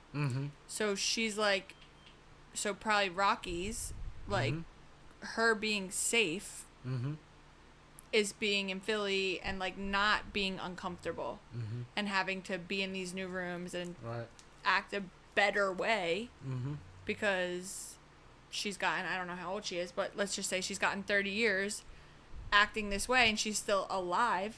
She's not maybe thriving to the degree to which she's able to, but her like patterns and her tendencies this got me where I'm at. I'm still good. Yeah, like I'm comfortable. Yeah, and it's just like I'm not dealing with this. Like I don't have to deal with this. Like I'm me. I can go back to where I'm from and I can still be awesome. Which is a fact. And it's like, yeah, but you could be awesomer. Exactly. And Miss Deb probably knows that. And she clearly cares enough to be like, no. I think anytime you see somebody in a position of power, especially someone that's been in a position of power as long as Miss Deb is a problem for a reason. Like, she's one of them names that wasn't always spoke about publicly, but everybody know, like, if she brings somebody to you, you better listen to their shit. You better pay attention. Something about to happen, right? I think that people don't realize that, like, when you see somebody that powerful, appreciate that somebody argue with them. Right. Like, that's just her. Different. Like, that's just That's Rocky different. being authentically when you herself. challenge them and they say, I love that. Right. She's probably not used to that. She's probably used to everyone, like, folding and contorting. Or she knows, to be, or like, she understands where it's coming from. And she can respect that. Right. I don't have to agree with it to respect that you're at this position that I recognize. Right. And with your skill set and your talent and possibly your look, because it's Hollywood. Right. We can get over that because I can tell you some things that'll make you put your shoulders down and say, you know what, I'm a trust. Right. Yeah, and she probably never really had that either. So. Okay. So, I hear what you guys are saying, and I agree. And overall, like, I do think that Rocky should have won. And I'm not just saying that because I'm from Philly. I think overall, Rocky's temperament. The most talented motherfucker. Yes, she is the most talented. But I think also Deb can do the most for Rocky more so than Deb could do for either the other two finalists. Interesting point. I like that. But I say that because Rocky's sound is more similar to artists that Deb has worked with in the past. It lends itself more to the relationships that Deb has, those types of things. And it's also a culture and a temperament that Rocky comes from that Deb can relate to and understand. So it's all of those things kind of combined. What was the young lady from Africa's name? I don't remember. Oh, shit. They came from Africa? She had a young lady that was African. I'm sorry for cutting you off, but to your point, she was multifaceted, multi-talented, and she could do a lot, but she wasn't as polished. right? And her lane might benefit more from Akon or somebody else. Right. And I'm not trying to be smart, but I think that's a great point Kay's making. Deb's expertise. Yeah, that is So it doesn't make that other female less talented. just different. It's Deb's wheelhouse. I think that's a good point. Go ahead. Yeah. Go ahead. I kind of lost my train of thought. My bad. now. But you were because of saying that but- she was used to the that was with the people that she was used to. My bad. Whatever. Well, and you were just saying that like she compliments her more. Right. Right. Yeah. And that's like a really valid point. I mean, obviously I have no idea. But I said all that to say, now I remember. I said I all knew that you to would. say, while I do think that Rocky should have won with the personnel who are in this season, the way that the relationship, the way that the decision was made, based purely on Deb's relationship with the artist, leaves some production integrity to be desired, if that makes sense. I know what you mean. So, because of that, I don't see this having a season 2. That's think it my will. big take. I think it will, and I think that because there's two options. You can have another competition, or you can make another season out of what you're doing with Rocky and the rest of your roster. And as Deb is already starting off on a path that's not really the same as the show that seems the same as these type of shows, where she's doing sporadic things that fit her personality, maybe we just follow Deb. Maybe we don't need to make 9 stars to make one superstar. Maybe we just follow Rocky and Deb. What platform is it on? It's on WeTV. Is that free? It's on cable, but it's streaming. I think WeTV is on All Black Network, which I think has like a paid subscription. Got it. But it was a good season. I thoroughly enjoyed the season. I was stressed out. I'm watching these 2 young ladies from Philly that I know people that know both of them.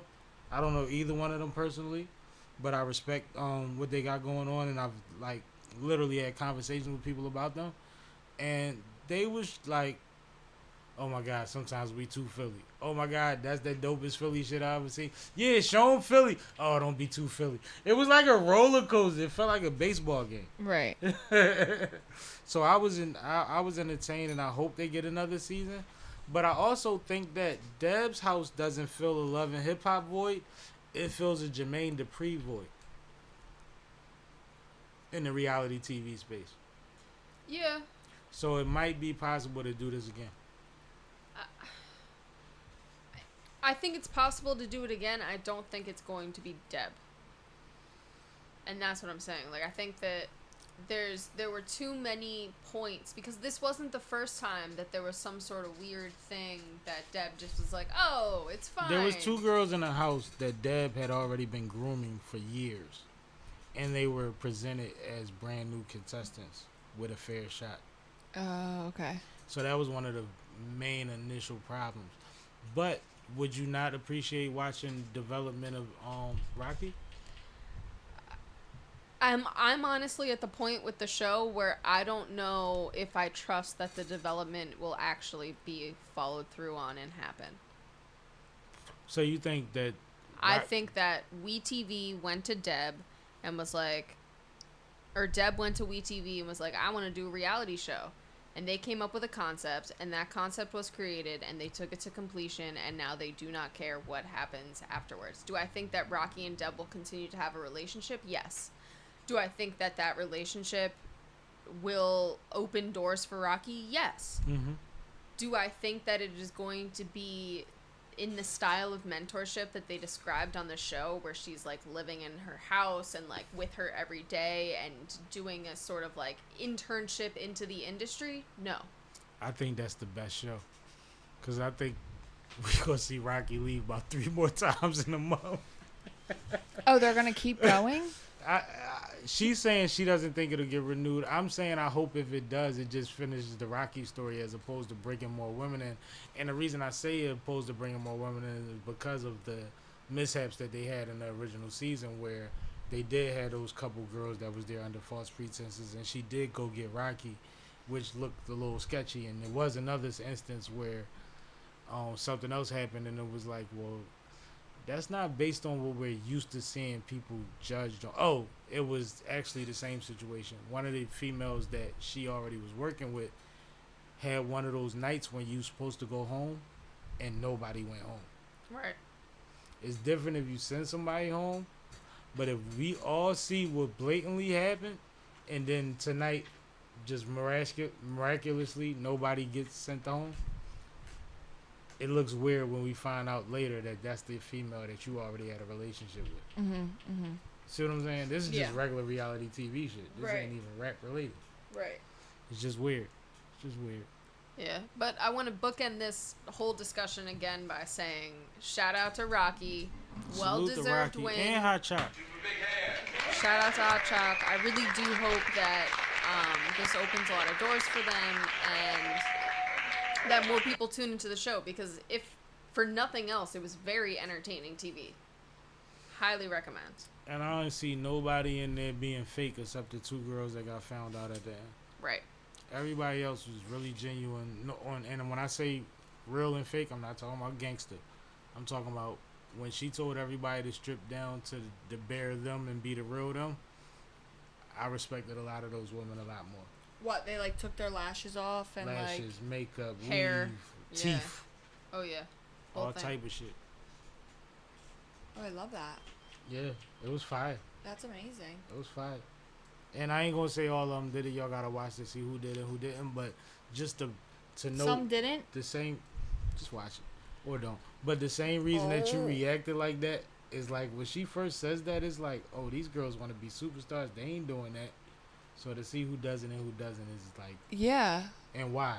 Well, and I mean, just as a woman, that's like when you get to that point where you can do that, it's crazy. On TV? On TV. Like for it, like for I it ain't to Halle happen, Berry. I ain't been a sex period symbol. Is one thing. For it to happen and it be televised, that's like way more. Yeah, I'm not Meg Thee Stallion. Y'all already got a million pictures of me y'all love. I'm somebody y'all just meeting doing this on TV. Right. That's powerful, yo. No, it really is. That's powerful. But I had a great time. Shout out to Dub, man. Somebody that I have respected for a long time. And shout out to Bimmy, somebody that I don't even see on there, so we ain't talking about him today. But we talked about him last week in a situation with Bimmy and I'm still reusing the same graphic, so Champ. So you want to get into it? I mean, you brought it up. I don't want to keep explaining stuff like we got her here, so let's get into something light, man. Let's get into Cardi B versus Joe Budden. Okay. Or do you want to go political? I was gonna say, if you don't want to explain stuff, that might be the better way to go. Then let's go. All right.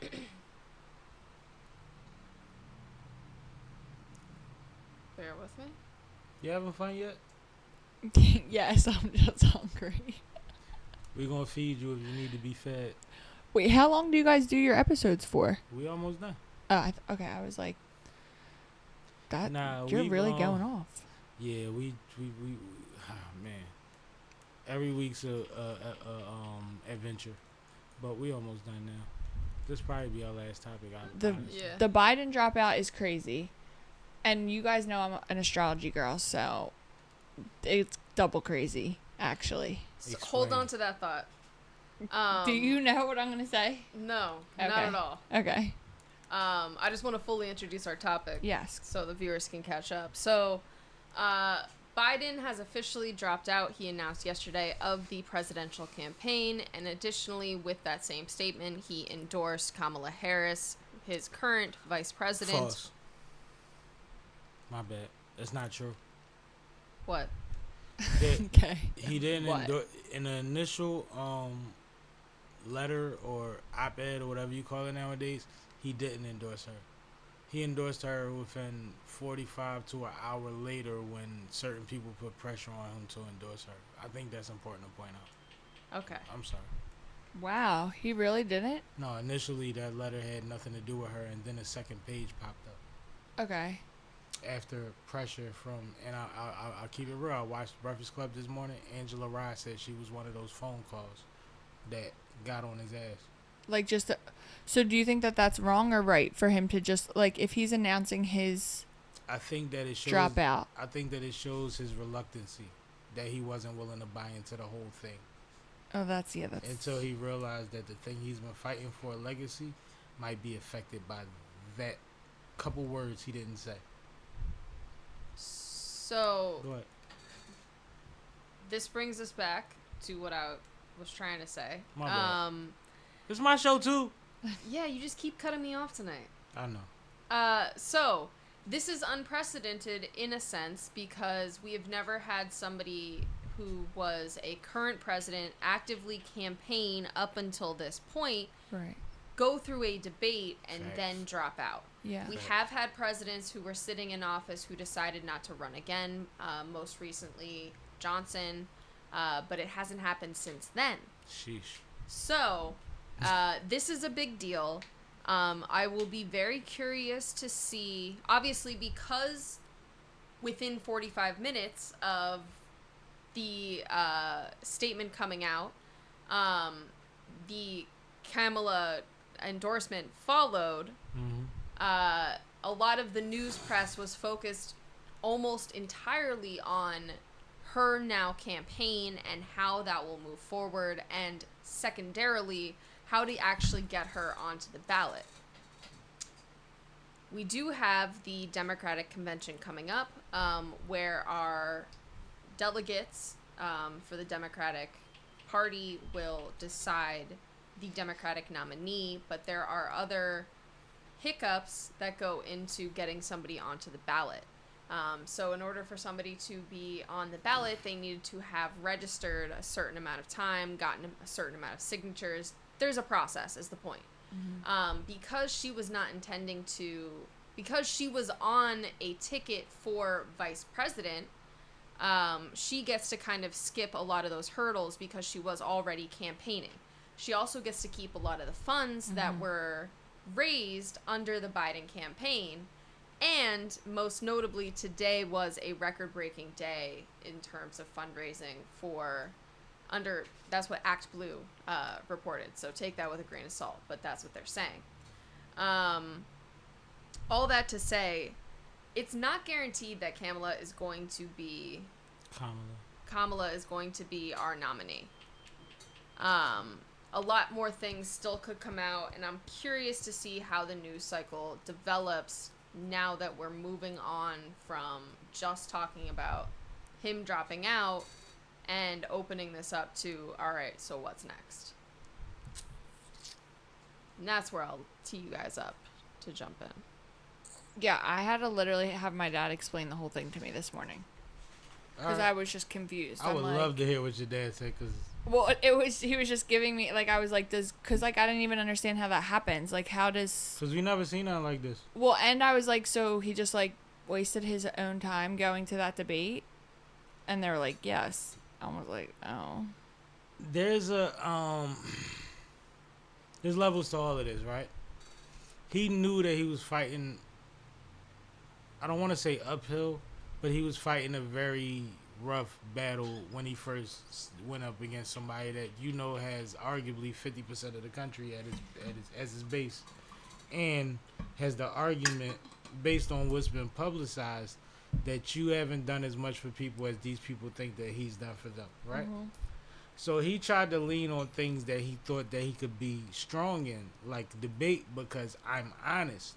He doesn't realize what the landscape is when you're trying to have a conversation based on being righteous. It's not that. Then he loses because he has a series of mishaps. We go from watching him trip up and down steps and forget things, to falling off bikes, to stumbling during the debate at a high rate, and then the next day performing at a high level. And it's like, this is night and day. It's not even comforting. It's like, you're going to show up in the scrimmage but not in the playoff game. Like, I don't even know when you're going to be my quarterback. Perform, yeah. You see what I'm saying? Yeah. So a lot has happened, but also what happens with those things is you get people with big voices that start saying, I'm not supporting that, I'm not confident. Before they say I'm not supporting, they say I'm not confident in that. Mm-hmm. Then you get donors saying I'm not backing that. Mm-hmm. And when the money starts getting pulled, Right. Wrap it up. B. Yeah. Because if we talking about legacy, there's two things you can do. You can either stand on your hill and die on your sword or on your shield, as the people say, or you could do something that seems valiant, and no matter how it ends up, you're still somebody that did the honorable thing. Right. Yeah, so, like, I didn't even understand, like, how he did it. Like, I was like, do you have to, like, call someone? Or, like, do you, like, tweet it? And, like, if you tweeted it, like, does that count as, like, an actual withdrawal? Like, these were my questions. That was actually, like, it's so weird right now that was actually part of the conversation. Like, you're not slow for saying that. Like, you're not out of touch. Like, the major networks were discussing the fact of the difference between what was on Twitter and what was in this letter. Right. What's on the first page and what's on the second page and where the second page comes about. Right. Like, these are things that don't make any sense because we've never seen this with 107 days left. Which is also crazy. But this is not a brand new candidate. And as we know with candidates with any type of traction, who they choose to run with is a major part of that. So she's going to have to pacify with her running mate to balance out the fact that she's a black woman. Right. It's going to have to happen, okay? Because you're breathing deep. What scares me is, look, if the Democrats win under this new hypothetical ticket, which we haven't even talked about who the hypothetical... She's not even a nominee yet. Right. And we haven't talked about who her VP selection might be. And that list is long of possible options because this is brand new. But just going down that line, if this ticket wins, I know that the next move that Congress, if it is a Republican Congress, is going to do is challenge the validity of the election because of this situation. And whether all of the laws were followed in order to get her onto the ballot and all of that type of stuff. Yeah. So I have concerns, and I really hope that we have our best lawyers looking at this, crossing our T's, dotting our I's, and making sure that it's not a thing.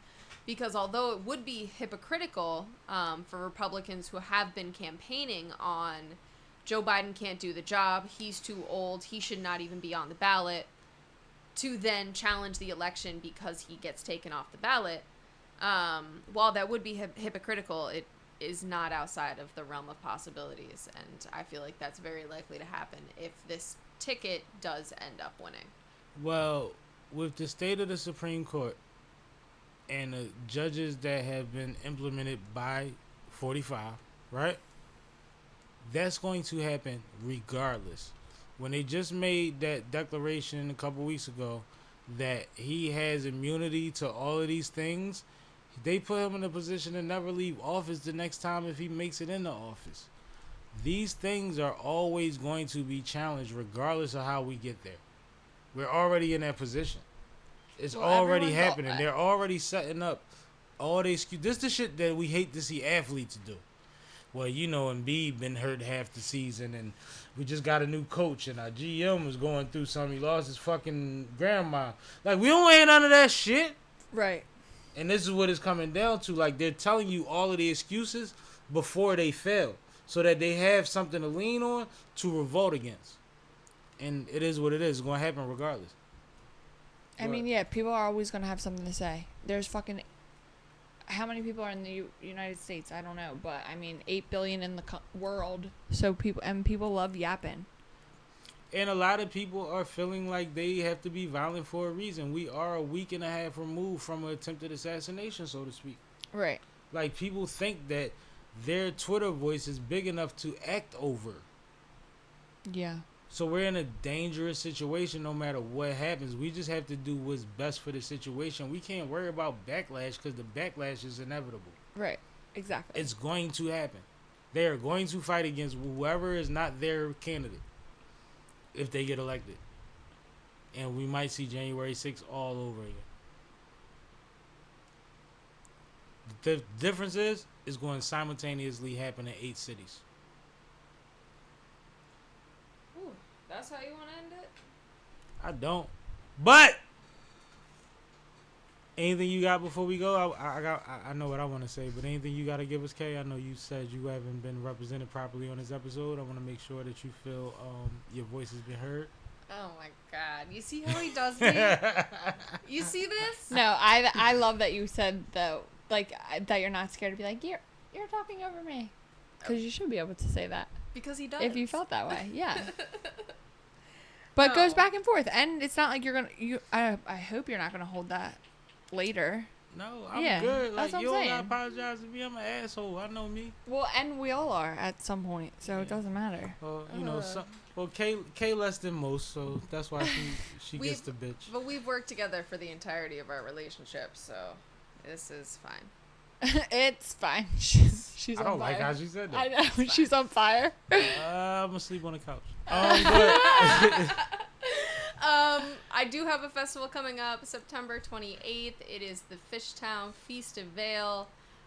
Check that out. It is happening on Frankfurt Avenue from Girard all the way up to Palmer. There will be music, there will be beer, there will be other forms of alcohol, and there will, of course, be tons of food.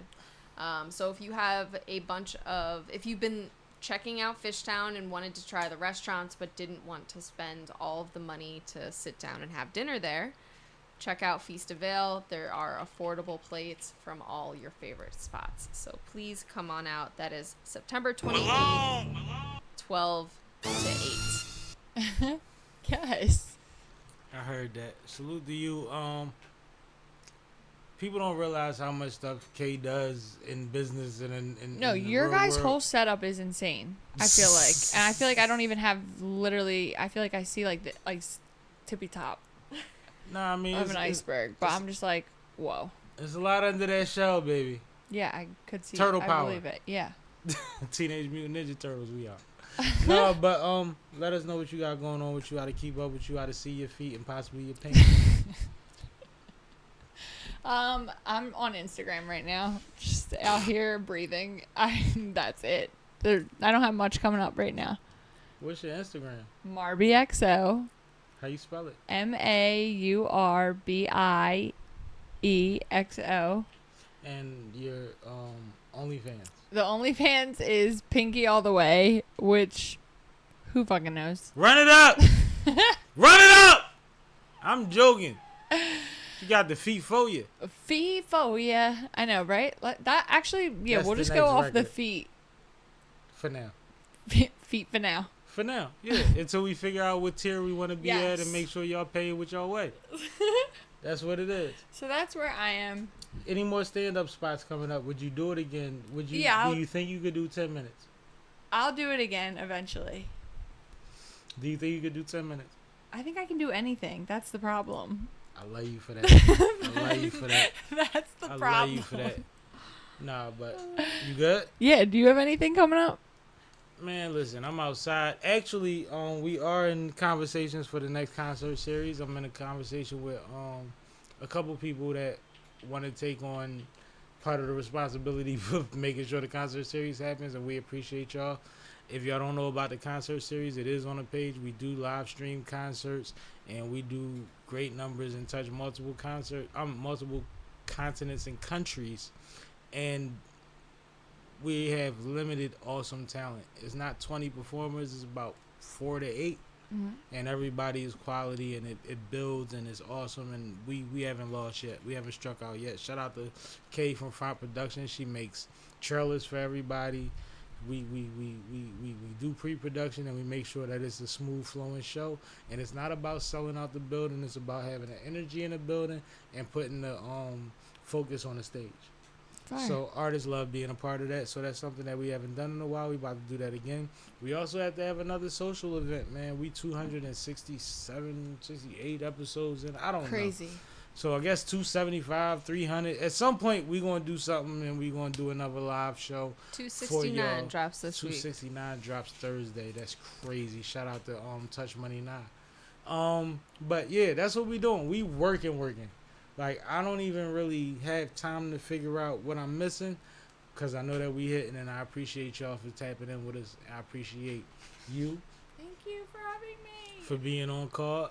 Trust me, it ain't easy. But she comes through and she brings the energy every single time. That's why every male that knows her is like, I need you on my platform. Because she's dope as fuck. Thank so you. pay her. And Kay, Yes. appreciate you. Font Productions. Own Kay. Tap into her. Your small business needs. All of that, man. Consultation. She got that. Festivals. If you dope, we might could put you on the thorough stage in front of 20,000 white people. Maybe even 60. Ask Suzanne Christine. I gotta like you though. Gotta like. But we out, man. Another dope one. Sippin', I'm sippin', I'm sippin', I'm sippin', I'm sippin', I'm sippin', I'm sippin', I'm sippin'. This is Sippin' with Sammy. I am Mr. Fly Shit Only, the one and only Sippin' with Sammy. Sam Malone, Barstool Rug. If you ain't sippin' with Sammy, you ain't sippin' right. Please get your fucking life together. Damn, Sammy, you done fucked up. Fucking yuppie transplant. Move the fuck out. Get out of our fucking city. You ain't even fucking born here. Tired of you, mother.